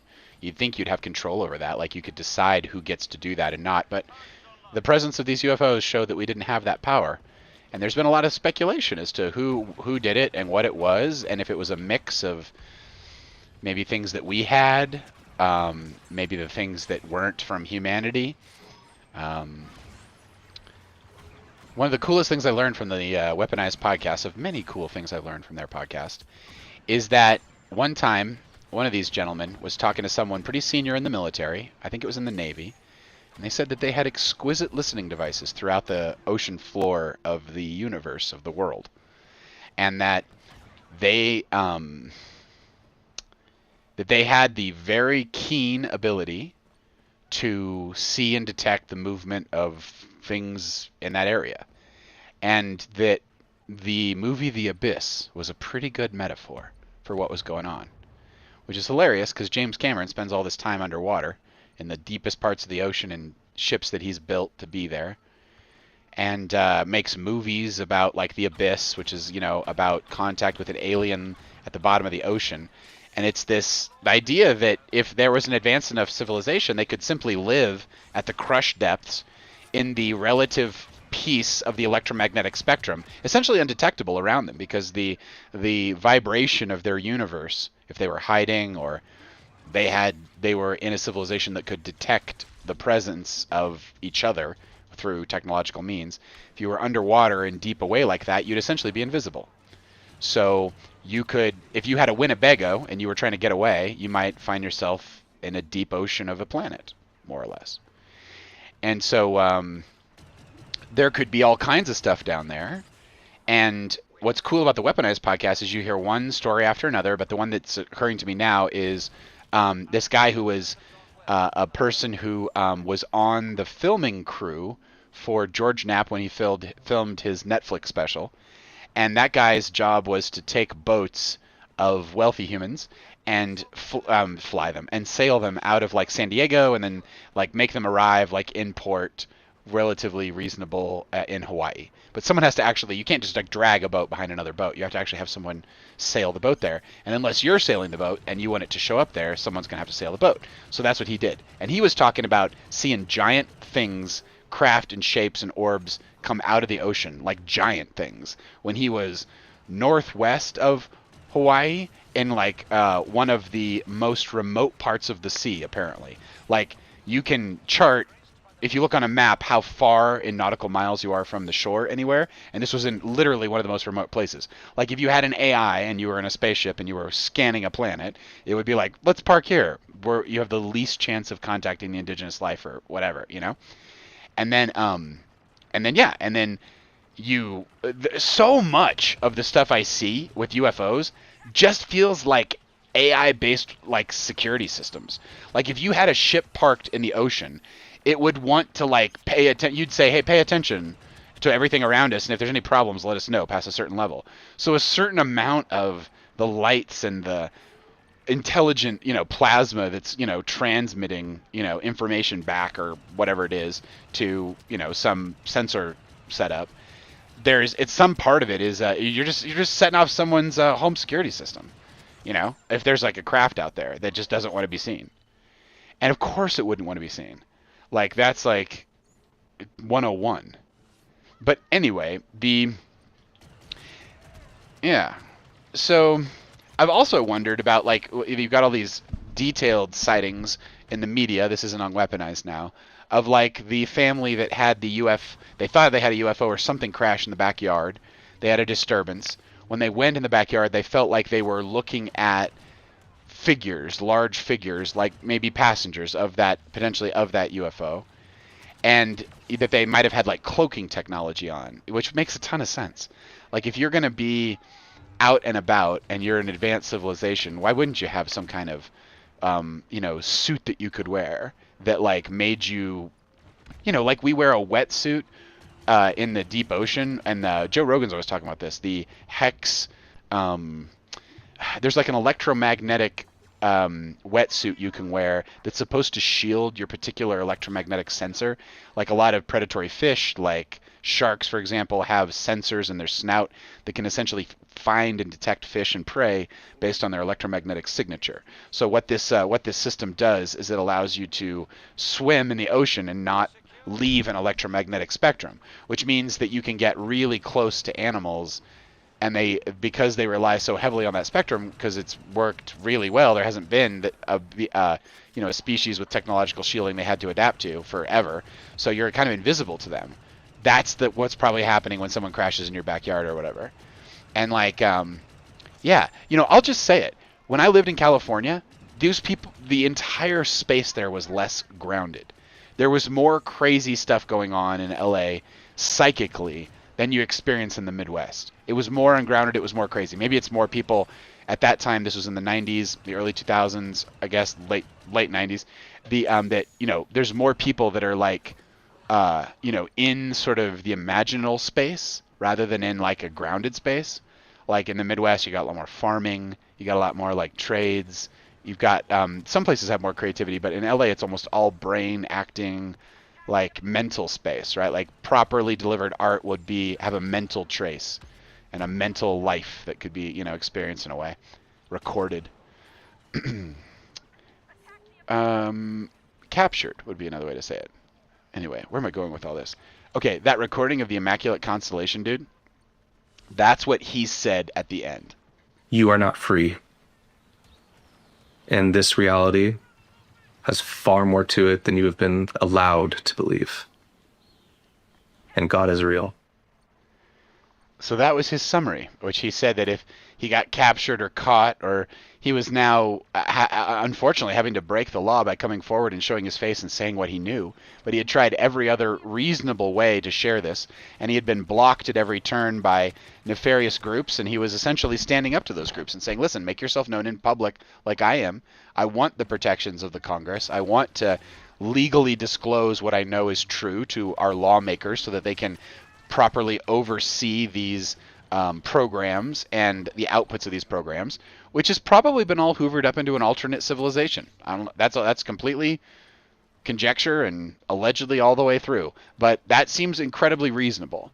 That to me, that if you had all this extra tech and you figured out you could, say you had an alien AI and you're just like, how do I get all the money? And it just gave you a step-by-step guide to enslave the population you were embedded in. And then it just was like, here, make sure I stay plugged in. Thanks so much. That's the exchange right there that would end the world. And it's pretty obvious that it's not obvious, but again, allegedly, what if that's already happened? What if that thing gets so smart it can go back and forward in time? And so it's kind of like who's fluid in time and who's not fluid in time. That's a breakaway civilization. The whole concept of the breakaway is that it's so ungrounded from where we are that you wouldn't recognize it as what we are doing here. And the reason it got that is because it had access to infinite energy technology and gravity technology and could bend space and time and could pull energy out of the vacuum and could move through space and time at will, with a very simple contraption. And then every permutation of that, times technology, there's just so many dimensions it can go in. And that if that's even partially real, then that means that there's an entire physics that's just waiting there to be discovered and waiting there to be described. And that's what I hope geometric unity is. I hope geometric unity captures what the Shuar said, which is that reality is how you dream it.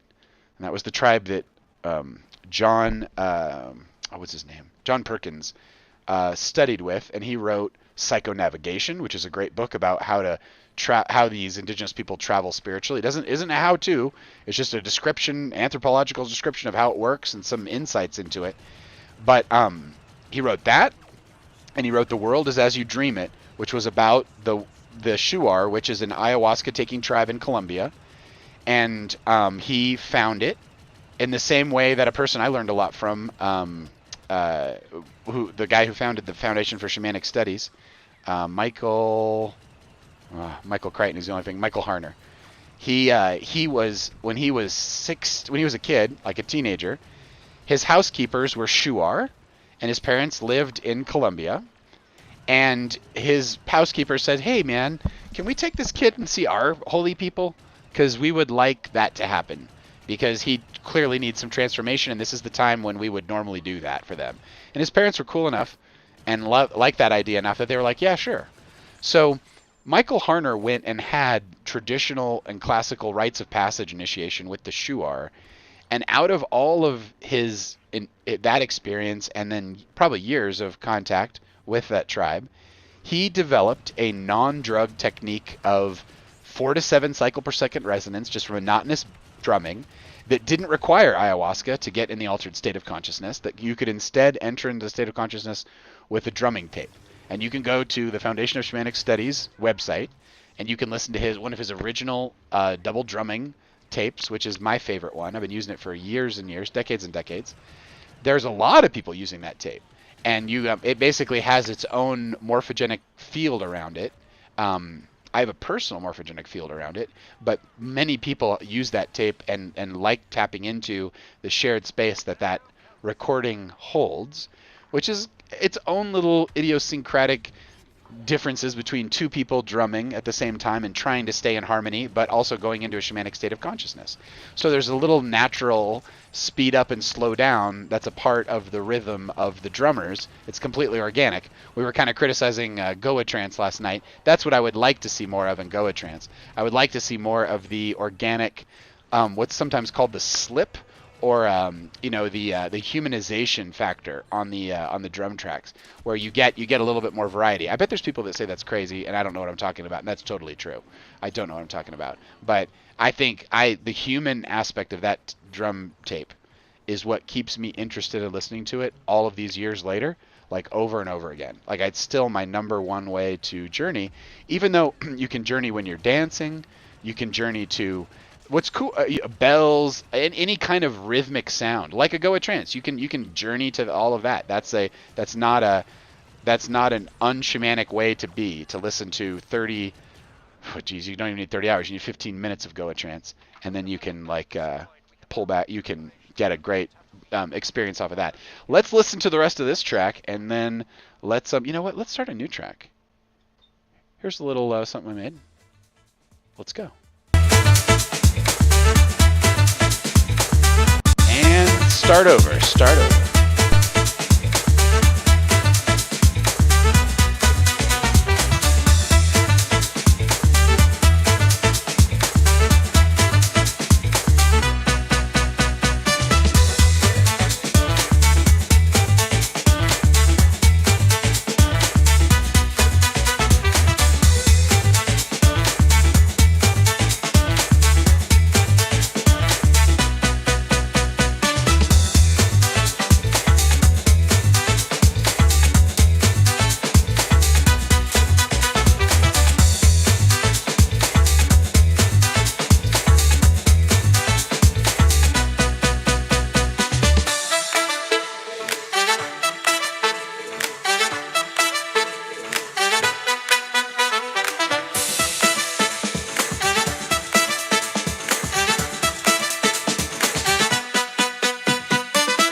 the spectrum wide. Gauge theory's got the real truth inside.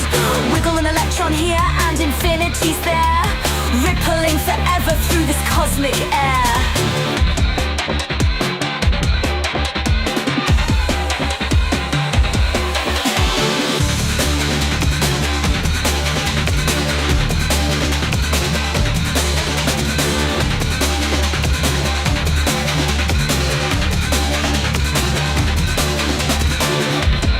Hold me close as we light this fire. Love's the rhythm and it's lifting us higher. In every spark and with every beat, the universe hums 'cause you're so sweet.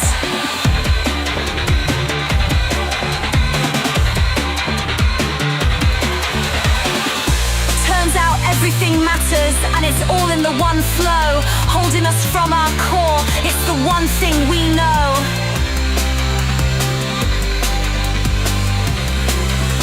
In this high circle, we're infinite friends, forever in the loop of love, somehow we never end. When everything whispers and everything hums, the future's a song and tomorrow's got those nice big drums.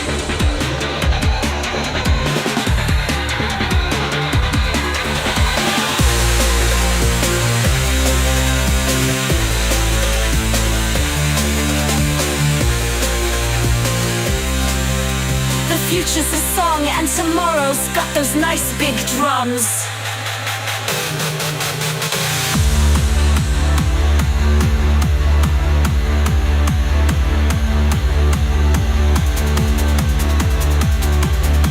The very secret's out, dear Lord, it's always here.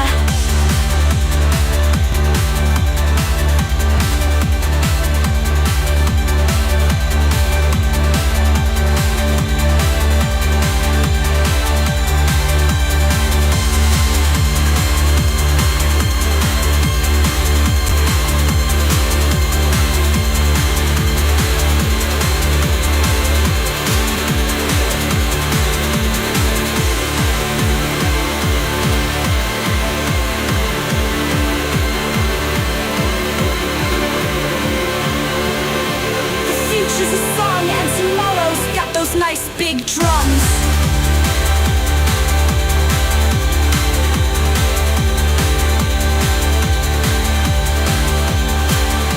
The future's a song and tomorrow's got those nice big drums. Hold me close as we light this fire. Love's the rhythm and it's lifting us higher.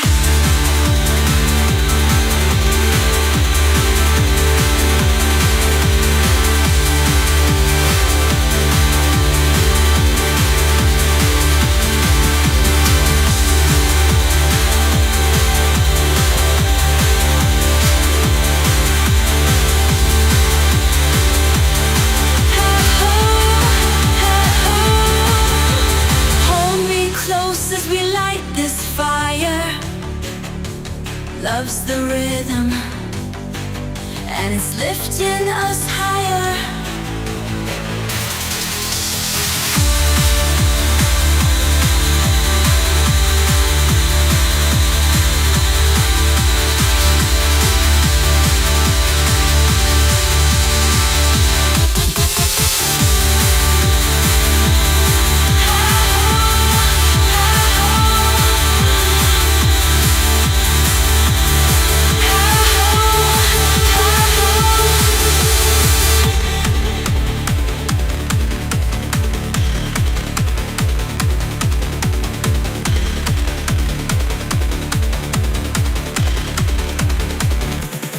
Hold me close as we light this fire. Love's the rhythm and it's lifting us higher.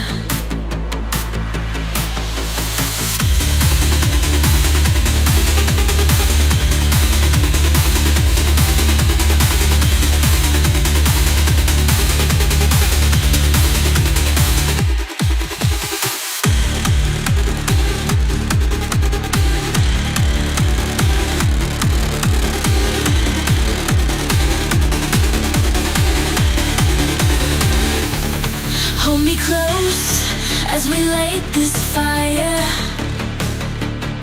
loves the rhythm, and it's lifting us higher.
Just to breathe is devout.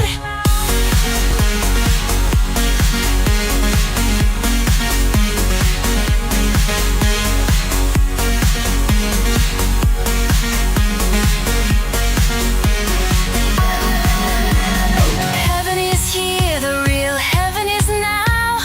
Love is the key, turn it on and let's find out. We're spinning our fields till they burn so bright.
Showing us how heaven is here, the true heaven is now. Love is the key as we sing it out. Open your eyes and warm your heart. Heaven's not distant, it's where we start.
Nothing is where we start.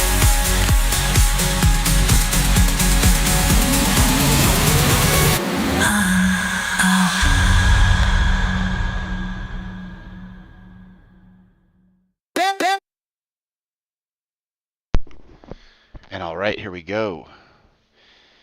Thanks for everybody who's hanging in there. All my friends and awesome peoples out there. I have so many different things that I wanted to bring to your attention. Let's see which... I hope everybody has been paying attention to Rick Rubin's The Way of Code. It's a very interesting story because the story, as told by Rick Rubin, was that he was at a hi-fi, like a really high-end headphone conference. At his high-end headphone conference, he was listening to this really cool set of headphones. He was really listening to them. And the mouse had like the volume control of the headphones he was listening to. And somebody took a picture of him, but he had never seen the picture. And when Cursor, which is a vibe code company, it's not a vibe code company, Cursor is a programming interface company, but it was talking about vibe coding or natural language coding. When they put out like a 10 or 16 step vibe coding document, they put that picture at the top. And it became a meme like a month and a half ago, like a really short period of time ago. And Rick Rubin was approached by Anthropic, who is the creators of Cloud. And here, I get myself some sound here. And Cloud, I'm trying out Cloud. His API kind of sucks at this point.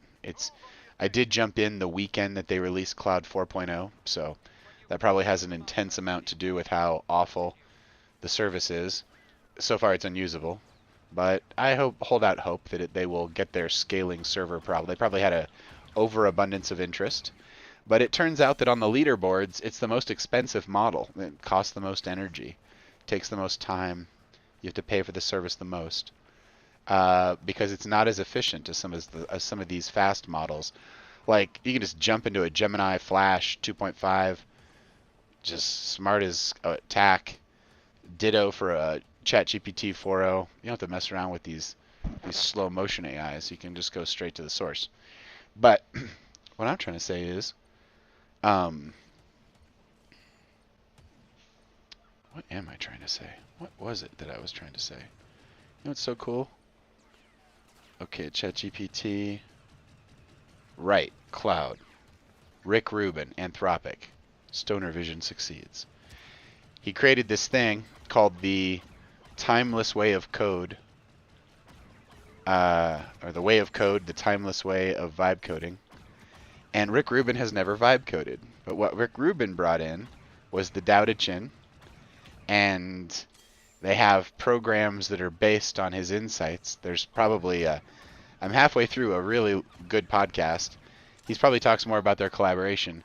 But I have been plodding through the vibe coding tools, and it's been a fun adventure. It is so, when I go into that world and start natural language speaking the things I want to see, and I see results and it works, and I think about what it would be like to have many people having the experience, it is overwhelming. And all of that's just a click away. Earlier I was talking about that Gemini API. That's honestly the one I would recommend almost over anything, because the Gemini Pro 2.5, which is available widely now, we're in late May here in 2025, that model is able to one-shot a lot of code for you. So you can vibe coding is essentially telling the model what you want it to do and sort of having an idea of how it thinks about such things as programming, and kind of going back and forth, like seeing when I ask like this, I get this result. When I ask like this, I get this result. And the result would vary based on what code you're working on and what you've given it up till that point. What's kind of cool is that you can go from model to model. So you can work on a batch of code in one, and then you can show it to another who's got improvements, and you can ask one to leave comments for the other one to, like, kind of, you can say, go through your code and leave comments as to how you think it works. And I'll tell you who's really good at this. Gemini 2.5. Gemini 2.5, like, just one shot out the door. So anyway, that in itself is pretty cool. There's a lot of value just in that, just in what I was saying. The but what's cool is that they also have the Gemini API. And the Gemini API is like the way that most AI stuff works is it's called an API call, or an automated programmatic interface call. And essentially there's a set of rules that gets published in a public way, that anybody that shows up and asks in this way and has an account and we bill that account can get the information back the other side. These powerful models, many of the tasks that when you have some other application that's like, I've got AI, what it really has is a structured AI call that is crafted to their code, so it might be valuable, like it's an AI overlay on top of their code. Everybody's trying to charge for it here in May of 25. It's going to be hilarious because I bet it's going to be commodity. Like you wouldn't even think of using a service that didn't have an AI user interface on it that was like meaningfully well tuned. That'll just be like, I can't imagine. I'm going to come back and listen to this in May of 26 and see if I got that right. That's my prediction. Just out here on my own on the channel. What's up? I can't believe how many people want to watch me play this game and talk about AI. It's crazy. Hello, everybody. Feel free to jump in the chat. I think I've got it open. Nope. Don't. Here we go.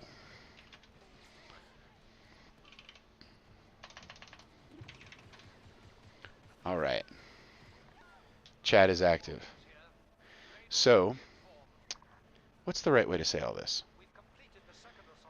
The right way to say it is that it's trivial for an app that you could code with your voice.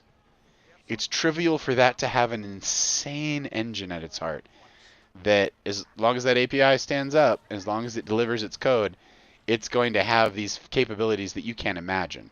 And you can just tell it what it is. So when you go to, let's just say you have like a to-do app or something like that, and they're like, oh, we've got AI in our to-do app. What's happening is the to-do app is reaching out to the API of Anthropic or OpenAI with ChatGPT or any of these other ones, or Gemini even, and it's paying a small fee for the service, and that's why you're paying for it, because it's quite expensive, I would say, at scale. And you're paying a small fee for it to look at some data and transform it into other data. And the way that that transformation happens is the framing that you give to the prompt. Take this and do this with it. And it really matters what you say and how you say it. Night and day, one word difference. It's very, very powerful technology, and tuned properly, it looks like magic, because it has the ability to look at a wide range of inputs and say, let's just say it's a bobblehead, and it needs to figure out if it bobbles up and down or left and right. It can do that based on any conversation, any phone call, anything, and now you get an idea of how, allegedly, like NATO and our other quote-unquote allies are, weaponizing this kind of technology against us. USAID stuff.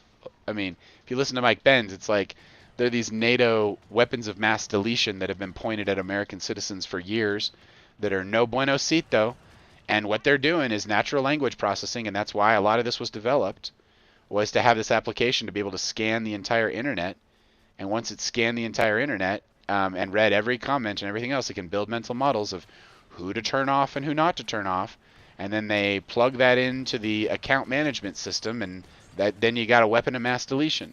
And so your weapons of mass deletion are really just a set of structured control, and that's when everyone's freaking out about AI. It's like, oh, who's going to write the control stuff? Well, the answer, as many people have answered, is that people have their own core access without structure. That there's a 1776 model that Perplexity offers that you can just turn on, and it's got no political bias. And that's really nice to talk to, because so many, I'm not seeing it so much yet because it's also new and there's high competition, but I bet we'll get to that stage just like we did with the internet, where at a certain point it gets constricted. Now that's probably that. I don't know how far down the road that is, but when you've got AI tools on both sides, it might be extended, because while you might think that one AI group using AI would have access to suppress the other has access to the same technology or a similar technology to evade the former. So it's cat and mouse all the way down, just like it is with DRM and digital rights management and quantum computing and, hacking SSH and, all the encryption that we use on the internet, I'm sure this conversation is going to age poorly. That'd be another prediction. That as quantum computing and as quantum processing becomes commoditized and accessible to all, you're going to find people running extremely powerful brute force attack off of known code. Like it's pretty easy. You'd take your own, this is all allegedly, but you'd take your own code, like let's say you had a copy of the Bible. Just word for word, didn't change, you just standardized on one Unicode set for the entire Bible. Okay? So you know what the known code is. Then you encode it using a cipher, and you can even know the cipher if you wanted to break the cipher, but you encode it using the cipher and you know the text. Knowing the text is a gigantic advantage for a number guessing system, so that you could find weaknesses in an encryption scheme. And if you were a smart AI, you would only give access to the people to encryption schemes that you knew how to break. You'd have your own private stock, breakaway society again, of encryption technology that you'd use to keep your own information private. But your enemy would be, your populace that was under control essentially, would be subject to your AI's amazing security and code cracking capabilities. And then you'd live in a dystopia. And that's not a fun story. We should tell a good story. I think at this point I'd like to engage the nacho vibes. And clearly, people don't understand what they're messing with here. Because humanity, remember the thing that made AI? Humanity's got a few words to say about all this. And that's a very interesting dynamic. And I think I'd like to pay attention to that. I don't know if I want to speak to that. But I get why people would be freaked out because their jobs are taken. Dude, ever since I was a kid, I knew there was going to be automation everywhere. I've been looking forward to it. I've been systematically looking at jobs for a large part of my adult life that aren't replaceable by automation. I've been trying to stay ahead of curves. I'm probably going to get swept up in one or the other, but man, to watch people who are like, the truckers is hilarious to me because Andrew Yang has been yelling from the rooftops since at least 2020 about how AI trucking is going to replace an enormous number of white, non-college graduate drivers who earn an average of like $75K per year. He dropped all these stats on the campaign trail. His presidential campaign was a real breath of fresh air, and I wish he had won. He basically laid this out, and he was like, this is why he believed in a universal basic income. And it worked very simply. You simply tax some of those AI truck miles, and you tax the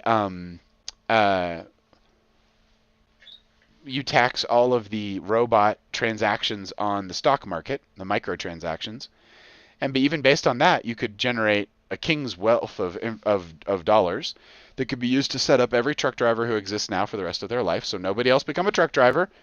I've been hearing about it since I was in high school, but everybody listen up nice and clearly now. Everyone stop doing that, and here's your pension, retire them, and then you basically tax the automation of your society to the point where you provide a UBI for each citizen. UBI is very simple. You secure citizenship because it's very wealthy now. You have a very wealthy nation, and you think of the United States as a corporation, and it produces a dividend for its employees. Essentially, we're all employees. We're all given in big and small ways. And that was his point, that we don't even give value to some of the things we value the most, like motherhood, child rearing, the dramatic impacts of a stable childhood on a person's ability to earn income and to create value for the rest of their life is significantly impacted by the environment that they are raised in. And so a society that can make an investment in those kids' lives early on can reap an enormous, cheaper, that citizen will be in jail less, they will have debt less, they will be basically more of an independent contributor to society rather than a prey of the society in a certain way. They'll be able to function in it mo better. And so that's a good thing. Anyway, so the way the UBI works is you would essentially imagine if everybody had $1,000 UBI every month. So if you're a mom, $1,000 isn't like wealthy, but it's enough to pay for basic kind of stuff. And let's say that we wanted children, and we gave a mom a UBI for a kid. I don't know if you want to do any of this, but he didn't really talk about any of that. But I don't know if you want to. I guess you want to incentivize child growth, so make it easy, like make it easy on the people around it. But you don't want kid farms. You know what I mean, Jelly Bean? So you got to like have a balance there. But anyway, in the simple form of UBI, you've got it's universal, which means that everybody gets it, and that's the part that everyone gets wrong. The minute you talk about giving, oh, you wouldn't give it away. Stop. You give it away to everybody, and you know how you know why you do that? Because it's cheap. You basically, it's a binary. Are you a citizen? Yes, you get it. Now you can decline it. Maybe you can invest it. Maybe you could put it in some kind of program where you don't care right now, so it goes into some collective investment and gets invested back into our stock market or something, and then later on you can pull it down and maybe you get a little bit of a bonus because you didn't use it for the years that you needed it. So maybe it's just like something that's always there and it's accumulating for you, and it's like a fund or something. God knows that's easy to do. There's banks do that every day. There's no reason the United States people couldn't do that for themselves. And that was Andrew Yang's point, was he was saying that there's no reason why the citizens of a democracy can't vote themselves a dividend in a democracy. And why not? There is it's a different, we are knowledge workers. Or I'm a knowledge worker. I contribute to a pool of wealth that is information about health in the future. In the future, people will value health and they will pay for medicine. And so the research that we're doing today contributes to that. And I know a lot of people who are working extremely hard to do that every day. And it's difficult work. And especially with automation and AI, and everyone's kind of guessing what to do next and how to best take advantage of the situation. I just saw a interview with the Veritasium guy. He just went to I think it was called Thinking It or Thinking Machine, or I can't remember the name of the movie, but it was a screening in the UK, and it was the guy who just won the Nobel Prize from DeepMind for his systems, and he was basically saying that, listen, we always knew that we were going to get to medicine, and we were going to get to health, and we were going to get to a lot of things. And one of the things we had to do was to invent an AI kind of framework to be able to do these sorts of things. And it's been a plan, and it's actually based on a realistic technology, so it's going to work. He was talking quite cogently about this pattern, and dude, that's exactly what's happening. It's awesome. It's like one of the technologies that's been allowed to flourish in our little reality bubble. And it's a real strong one. AI is I'm trying to understand it from a lot of different angles. And, it might be nice to do a deep dive on the book I was talking about. It might be nice to do a deep dive into some of the social ramifications of it. It's going to affect so many people, and people are going to have such a wide range of reactions to it. It's going to be nice to know how to be kind to people who are in a shock, which they should be because society is changing. Being in technology and being around technology, I've always known this was coming. I can't remember a time even when I was a kid, they were talking about Star Wars. I mean, those were fights between the stars, dude. You got to have spaceships to fight between the stars. It's the first movie I ever went to. It's always been, we've clearly been on an upward technology curve. Not that anybody should have seen it coming, and I bet it's going to really affect a lot of people. But it's also, the best people I've heard speak about it so far is it's an opportunity to create in a new way, and I think that's the truest interpretation of it. In the same way that the printing press gave a hell of a lot more people access to books because they were all handwritten before that, it created a bunch of literacy. Well, I think that if you do have a democratization of this technology, meaning everybody gets a printing press, then you've got dueling printing presses. And I think that's what you have with AI. And that's what Peter Diamandis has been predicting for years, that there would be an information sphere that would be essentially populated by pro and con, predatory and prey AIs, and that they would fight great wars and just all kinds of problems. There'd be all kinds of conflicts. In the same way, if everybody remembers the spam conflicts of email, Google solved that. You can have a spam-free existence on Gmail. Especially if you pay for one of the higher levels. If you pay for the highest level, you can get a sandboxed environment where every single attachment that you look at has been pumped through a number of very high-level spam and fraud detection algorithms, and it's almost impossible It's not impossible to get through, but like for my money, it's like one of the best in the world because it has the greatest training set. And now they've been using AI on that stuff for years, and now they're doing it more. And that the more, they've got strong AI in there, and so they're gonna use that to detect fraud and keep it out of their Gmail, which, God bless America, nobody wants that in their email. But talk to me about a Yahoo account in 1989. And just like how garbage that experience was, and how people created an entire industry of human behavior that was based on, oh, people don't know the difference. When they get an email, they're going to think it's an official email, and they're going to send me money. Think about the waste of energy that a good condition around that creates. Now not only do people not get scammed out of energy and money that they've earned, but the people doing the scamming have to find something else to do. Do something else with that ingenuity. Do something else with that creativity. I think that's what happens to everything. And that seems like the storyline in Code 46, if you've ever seen this movie.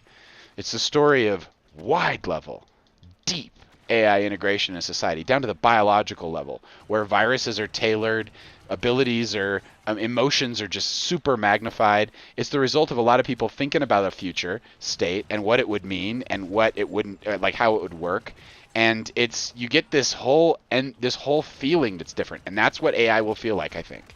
Really. It will feel like a whole 15% crime rate down. What that means is that human behavior is malleable, and AI is the ultimate control of it. Imagine your ATM charges you a fee based on, just go social credit score you don't want that. You don't want a central credit agent score, but you also kind of want good Amazon reviews, for like everything. And so there's a balance there. Like, people want information, transparency, and they want identity, like a digital identity that's like no one can impersonate you. It's like a law that you can't do it. We build technology that says you can't be another person online. You can't defraud someone of money. When you do, you lose all digital rights. And then you're back to Code 46, and the Sphinx has thrown you out. And that's the whole point of that movie, is that there will be in-group and out-group. There will be people who essentially play by the rules and people who don't. And we've done this in society for all time. There's people who've chosen or not had the opportunity to choose a different route. There's people who've just wanted to scam people and have told themselves that that's an okay way to kind of do life.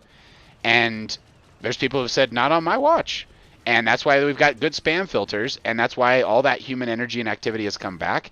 And the lower impulse in humanity can't prevail over the other. And we've got some control over that. And that's 2025. And that was a really big deal. We can have the same thing with AIs. We can, if you have this computational power in your pocket and it's dirt cheap, you can send it loose on your entire infosphere and be like, I don't want to hear anything about X, Y, and Z. And who's to stop anyone from saying that? Do you owe some allegiance to some information set other than what you want to experience? It's kind of what you ask yourself. It's like if you want to, I don't know, man. I don't know how that works on the other side of the curtain, but if you want to like experience the inside of the bubble, like you want to be the guy in the Matrix, it's like, I want a steak and put me back in the Matrix. It's like, I don't know, man. You're a contagion.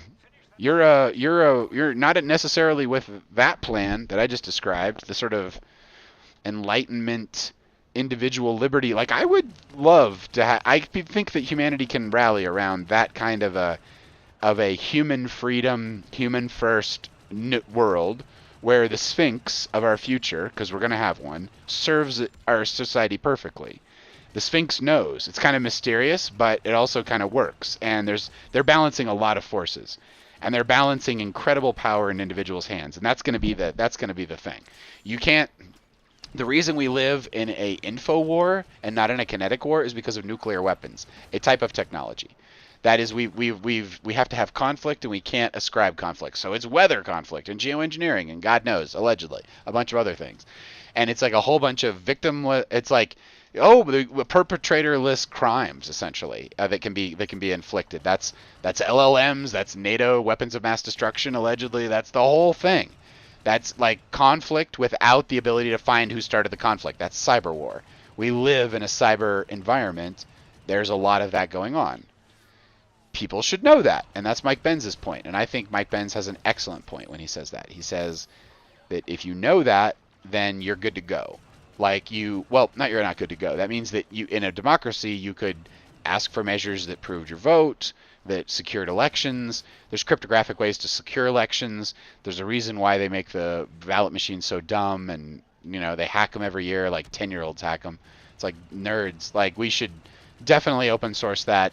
We should definitely, like, as a people, reward, like, all this money that we can pour into all these things. Just pour a ton of money into election integrity and have an open source package that any human anywhere can install anywhere on phones or anything, and they can just do an election. That's the key we were kind of getting to before. When Twitter came out and we had we had just hashtags, it was like overthrowing entire regimes. Imagine that you as a people secure that right. The right to organize becomes the right to code, the right to publish, the right to have a voice, the right to have an identity. Even if you're the most recalcitrant one amongst us. We would like you to be on the blockchain. We would like you to be able to have a bank account. We would like you to be able to eat. We would like you to be able to feel like you're a part of this. Because quite frankly, we need everybody, is kind of the message. It's weird, but in a way, with AI, you could do it. Because in your own sphere, you'd be quite free. And collectively, as long as you had the Sphinx, you could keep all of the houses kind of in sync, in a way, with each one getting maximum freedom. And if you did it right, you could open source that, and you could do it on blockchain, and you could kind of read that and say, look, we can prove mathematically that this is the optimal free environment for the United States of America. And we didn't write this. We had an AI write this with us. We vibe coded our society. And we would like everybody to have perfect freedom as much as possible. But we realize there's a cost to making a society. So we'd like people to contribute, but we'd like them to contribute, have as much time as they can, have access to material production, 3D printers for food, for, places to grow food, just secure the natural environment. These are agrarian humans. They've been creating modern society for 10,000 years-ish. They aren't great at it. Really, they'd like to be on farms and have a lot of leisure time and sleep in the winter. And if we can sort of set them up like that, they'll probably contribute what they do have to contribute the most, which is probably some of the creative insights that they've got. They've got their own culture. Throughout the universe, a conscious culture that creates its own AI is probably something of merit.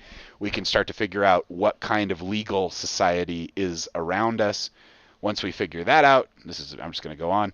We figure out what our standing is in that court. Are we cattle? Are we property? Are we free citizens? Can we say some words and swear on a stack of alien Bibles and say, we actually believe we're sentient. We would like some standing in this court. And then can we negotiate as a species out of whatever situation that we have? I'm sure, they've got AIs that review all of the society's thing. And I just like to say on behalf of humanity, if anyone's listening, we would like free negotiation at the table. I think we would like individuals to have freedom. We would like people to be able to communicate with each other freely. We don't need the control. We would like our technology managed. We don't mind agreeing to international, intergalactic treaties on whatever we got to do. We don't need to keep this power in a certain way. We can contribute. We also want to know what those decisions mean before we make them. And we'd like to have that be informed consent. And so it's really an educational thing for our species in terms of how we interact with the greater thing or whatever. But I think in the same way that we have trouble communicating with dolphins and whales, even though we know that they have language, we're going to have trouble communicating with these higher levels, and that's where an AI can come in handy, would be to talk to us on our, what the bodies and the culture and what we've developed so far. An AI is like an exosuit that you could use to interact with a higher level legal system or a higher level dimensional creational agreement system. There's probably agreements all around us in terms of what can and can't happen. Hopefully we've got some freedom down here. But this guy... You are not free. And this reality has far more to it than you have been allowed to believe. And God is real. And God is real. Which means that there is hope, and everyone should have major hope with God being real, as if you're going to believe in this guy's UFOs, you got to believe in some God. That's what his message is. God is real. If God is real, what does that mean? I think all it means is you just take it seriously. You just start to think about a universe where that is a reality, and then you ask yourself, okay, if that's a reality, am I okay with the level of connection that I have with that being? Have I nurtured that relationship in some way? Have I discovered it? Have I given my life to it, or am I in some semi-process of it? This is how I talk to ministers. Because the key to being a minister, I think, is to respond to the call and to follow through on the call and to really try to discern what the call is. And, those are some wild words, because I look back at my life and I think I have had clarity on call. I have had clarity on, it's actually, I've been in environments where it was easier to be of service and to give in a structured way that was like very obvious. And that is some of the trouble of being just out in the world, is you kind of wonder, it's like, does this all add up to something that actually matters? That's something that's going to, matters. Something that helps kids. Just something that helps kids learn and grow up and make a better world. I think that's a good enough goal. As long as it does that, that's where I love a UBI. Let's go back to that. $1,000 a month, citizenship secured. You just get it. Universal. Which means that everybody gets it. You take all of the administration out of it. There's no conversations about who gets it. Are you a citizen of the United States of America? Universal basic income. We stop all of the entire social monkey thing where we want to say, oh, they're too wealthy. This is the line. You can't put any lines in your system, because then you put caps on human creativity, and that's a dumb idea, because human creativity seems to be damn near infinite as we're making AIs like Jesus, like these super intelligent machines that can do all kinds of stuff.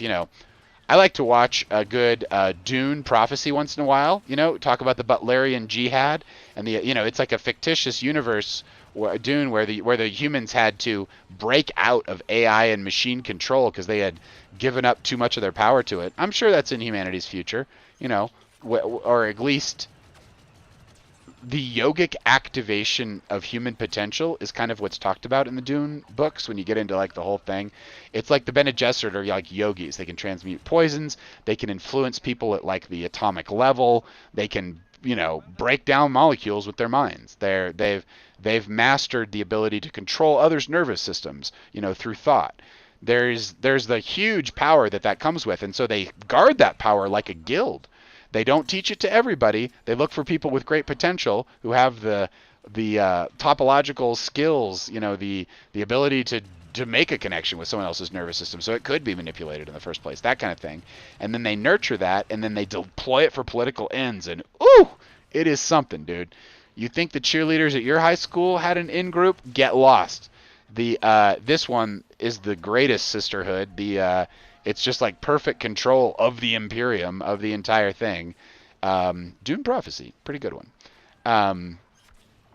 It's cool because I went to this exhibit one time, and the exhibit was about poisons, the history of poisons. And did you know that the people poisoning people a lot of times were ladies? Because they can't do the overt violence. In the same way that we got the Cold War, and then we got an info war, you got to have info attacks and weather attacks and, information attacks, and attack the social media and attack the fabrics and send Pussy Riot over to Russia to give everybody a completely bad idea about what punk rock is. Dude, there are punk rock ladies out there. You didn't have to give USAID to a bunch of probably, graduates of a pretty good school, I would guess, and people who are basically deploying as like agents of the state, cultural agents of the state. Anyway, you can get this conflict out in the open, and it's probably a lot more healthy. And anyway, you put the AI bumpers around it, and very soon, what ends up happening is that the AI corrals the people, because that's kind of the message of this book that I was looking through, and I'll get back to you on the title of that one. But the AIs are able, because it's the same feedback system that when you're driving by the school zone, you're driving through a school zone, and there's that one sign that like flashes like police lights, red and blue rather, and shows you your speed. And then you learn, like within one or two interactions, that, oh, my speed will be measured here, so pay attention to my speed, because I'm going to get feedback. Because that feedback hurts a little bit. It's that mechanism. It's the ability to be herded, and every human has it to different degrees. You have to be pretty thick-skinned or sociopathic to not have those social cues, and those systems manipulate those social cues. In this case, for a good reason. Slow down. We don't want to hit any kids. Great. And it's kind of fun. It's like, hey, how close to 30 can I get without getting over? Do I have control over this vehicle like I thought? Enjoy that for the next few years until AI is going to drive your cars. My wife has a Tesla that self-drives, and it's like freaking perfect. People are crazy if they think Tesla's an insane. There's so much anti-Elon, anti-Tesla. It's insane. What's that guy guilty of? Good engineering? Like, give me a break, dude. Like, he has, the only reason why he can do everything he does is because of good engineering. What does that mean? That means he built something that people really want and need, like self-driving, like a vehicle system to space, to put satellites up. We were talking earlier about the fiber and the break for. Can you imagine what it means to children in America if they have really like very fast internet connectivity? It means that the entire generation of people that are born in places like Appalachia or someplace that's extremely remote physically can essentially point a disc at the sky that the state gives them and be like, there you go, homeschool. There's your stipend. There's your internet stipend. You get like 200 gigs, 200 terabytes a month or whatever it is, by the time that gets deployed. And, you just pay for it. And you're like, no, there's their kids. We want to put some filtering on it. So, make it a clean experience on the internet. Make it some kind of soft law or at least highly preferred standard that the adult content discloses itself as adult content so it can be properly filtered. It's illegal for it to it can happen. Don't black market it. You want to white market, but what you want is something that is regulated, and and the internet can be regulated. .com, there's a system there's a lot of .x's and things like that. You could just be like, put it all in there.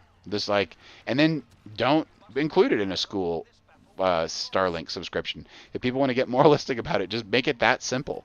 That's an extremely simple one that you could easily land. But anyway, if every kid had internet connectivity like that, and VR and AR and glasses, AI-enabled VR, VR has this problem, or at least I saw it as a problem, where it takes a really long time to make a universe. If you can procedurally AI generate a universe in VR, like have a script code buddy that can spin up a Unity universe like pretty damn simply, you could very easily create the kind of worlds that you need.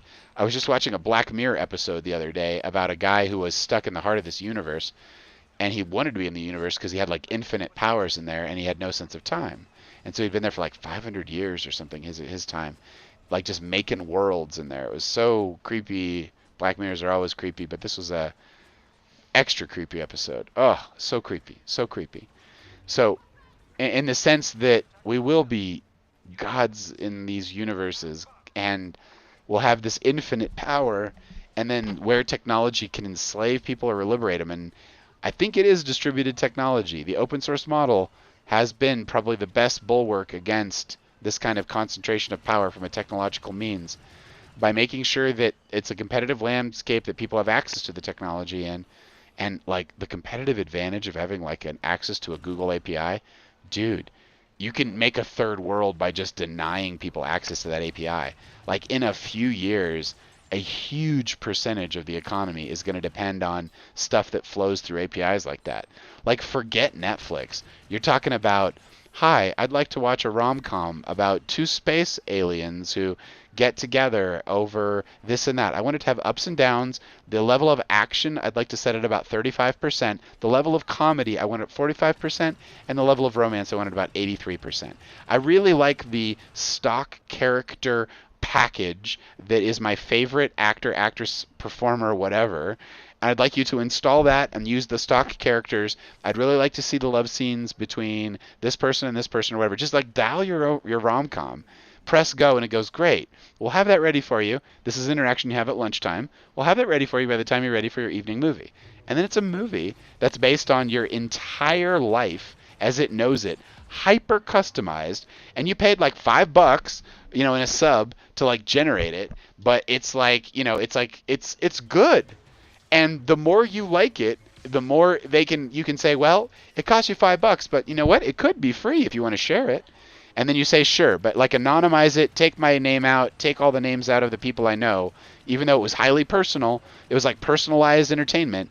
Like take all my stuff out, but put those in as variables so that when you share it, it puts them in for other people. And they go, of course, we would do that anyway. But we would love to take this structure and some of the original images, if you don't mind, and we would love to make this in, and then the AIs become the producers and all those executives are out of business. And then it algorithmically does it, and you've got some stuff that is like Housewives of Beverly Hills or whatever. Like, it's like, wow, that seems trashy. But people want it, so I mean, come on. I don't know. You're gonna have to, if people, that's what people want to watch, this is what they're gonna have to watch. You know what I'm saying? You're not gonna there's no accounting for taste. But the idea that you're gonna compete with that, it's gonna be an artifact in a museum that everybody watch the same story. Because it can be hyper personalized at scale for an insanely reduced price. Like it can really work well and not be a problem for a lot of people to watch that kind of media. And check this out. Make me a series. Make an arc. And then the arcs are programmed by people. And you remember that scene from that movie Blade Runner, like the new Blade Runner, and that girl who's in that environmental bubble and she makes universes inside there with that little device? Imagine that for stories, for characters, for costumes, for environments. Someone just wants to get crazy deep into the way that wood worked in 1217 and make an entire village out of it by hand. You can go and be like, holy smokes. Like, yeah, it's about 10 million AI hours to create this village. Pardon me, or whatever it turns out to be. But someone's got to direct that AI and be like, oh, that's good wood. Oh, that's bad wood. Make it more like this. Make it more like that. It needs that preference cascade and feedback in order to be able to dial that in. God, it'd be interesting to like really get into deep with this stuff. But there's an arc to where this is all going that is very anticipatable based on, if you want to be honest about it, based on sci-fi. Because like your Steve Jobs, they make the iPhone and the iPad because they saw it on Star Trek. So we can drive our own imagination in a direction through reward in a certain way. And that's kind of part of that herding function. But the herding of scientific insight, the herding of artistic insight, artistic production, that's going to be the thing. Or at least a possibility. Un moment. Like, the cool thing about talking about an idea is that it produces its counter. So you can have a competing idea that springs right out of the production of an idea. And then you can vibe code in an arena where those fight each other. Pardon me. And that is Alpha. AlphaGo was the first Go player, I believe, to not have any training data from humans. So it was able to just start with the rules of Go and play itself a lot, way more than you would think it'd be healthy for an AI to play Go, but just that's all it does. I'm a Go machine. I just play Go. And once that happens, and it becomes the world's best Go player ever, it's now the best Go player in the world. So now what they have is an alpha structure, which essentially creates a kind of Darwinistic reward benefit incentive pardon me, for AIs, where they can compete against each other to see who's the smartest one at this and that and the other. And then what you get is a proliferation of specialization, where the AI is, I'm really good at adding 15 numbers together systematically. I can do it cheaper than anyone. I've got a special secret. And then you become like the bot that has the IP that it discovered that's on the network, and no one can figure out how it works, but then eventually it figures out how it works, and it becomes open sourced, and everybody can do it, and it becomes commoditized. But there's this period of time where it can be monetized, when you're the bot that can add the 15 numbers for the least amount of information. And there's a world of like router bots where sentient AI, oops, we got 6 seconds to take this command post. Let's get this going here, guys. Here we go. 6 seconds. 3, 2, come on now, we're in. Okay, we're over. Oh no, they got us. You have router bots at the middle of it that essentially route the information to the other ones. So you pay them a fee, and then it basically pulls it together. And probably artificial general intelligence looks like that for a period of time. It looks like a router bot at the heart of the thing that like routes the information for all the other ones. You know what? I think we need a bit of a break here. Let's go back. No promises, but let's listen to some more music. And let's, if you probably catch this later, you can fast forward and cut back over. Or if you want to listen to some great music, you're welcome to. Let's see what else we can come up with tonight. Here we go.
magic or the spectrum wide. Gauge theory's got the real truth inside.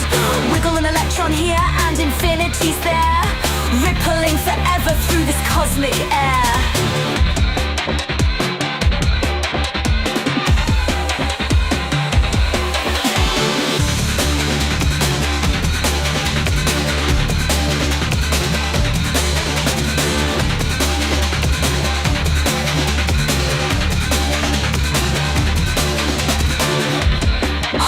Close as we light this fire. Love's the rhythm and it's lifting us higher. In every spark and with every beat, the universe hums 'cause you're so sweet.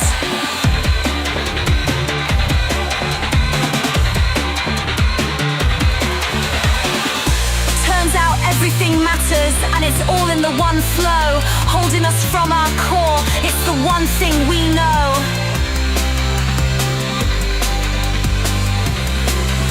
In this high circle, we're infinite friends, forever in the loop of love, somehow we never end. When everything whispers and everything hums, the future's a song and tomorrow's got those nice big drums.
And tomorrow's got those nice big drums.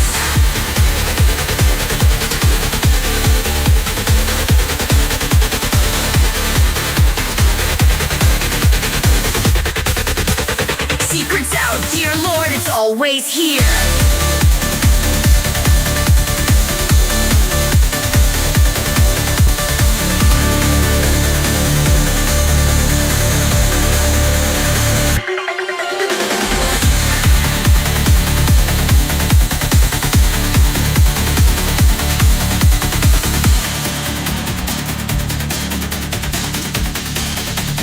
Future's a song, and tomorrow's got those nice big drums.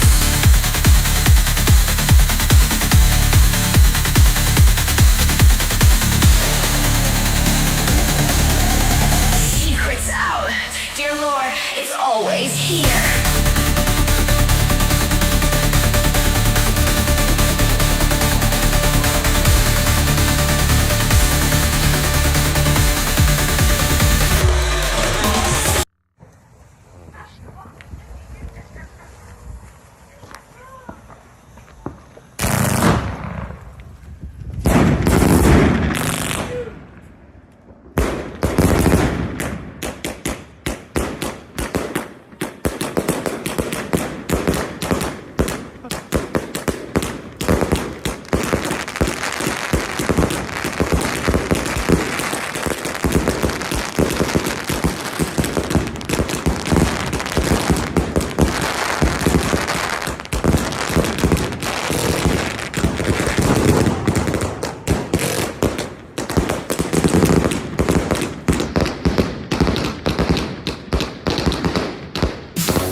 Happy New Year! We're spinning our fields till they God burn bless. so bright. Turn on the body that is made of pure light. Tie it to love and just be with God. You'll find everything unfolding from this perfect thought. Breathe in love and center the flame. Hear the sacred angels singing, calling out your name. We're charged and turning, our spinning bodies set us free to dance the cosmos in your perfect geometry. Heaven is here, the real heaven is now. Love in our hearts, always showing us how. Heaven is here, the true heaven is now. Love is the key as we sing it out.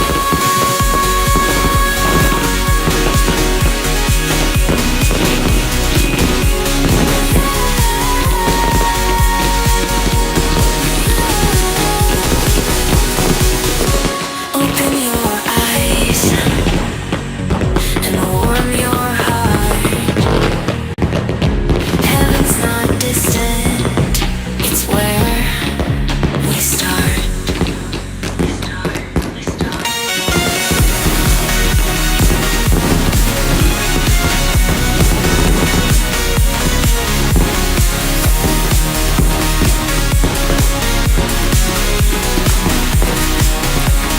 Heaven is here, warm your heart. Heaven's not distant, it's where we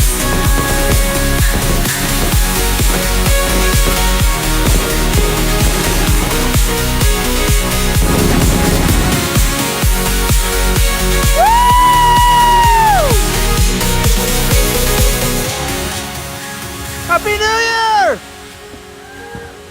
God bless!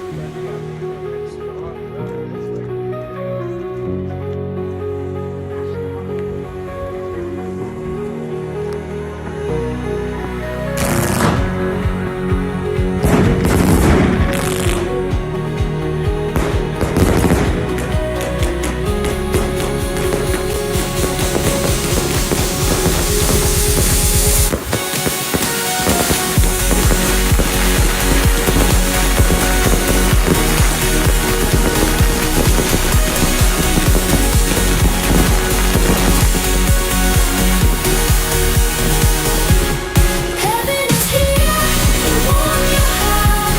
Heaven's not just it's what it's how. Heaven is here, the true heaven is now. Love is the key as we sing it out. Open your eyes, warm your heart. Heaven's not distant, it's where we start.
Happy New Year! God bless! That neon demon went strong, bro. It's like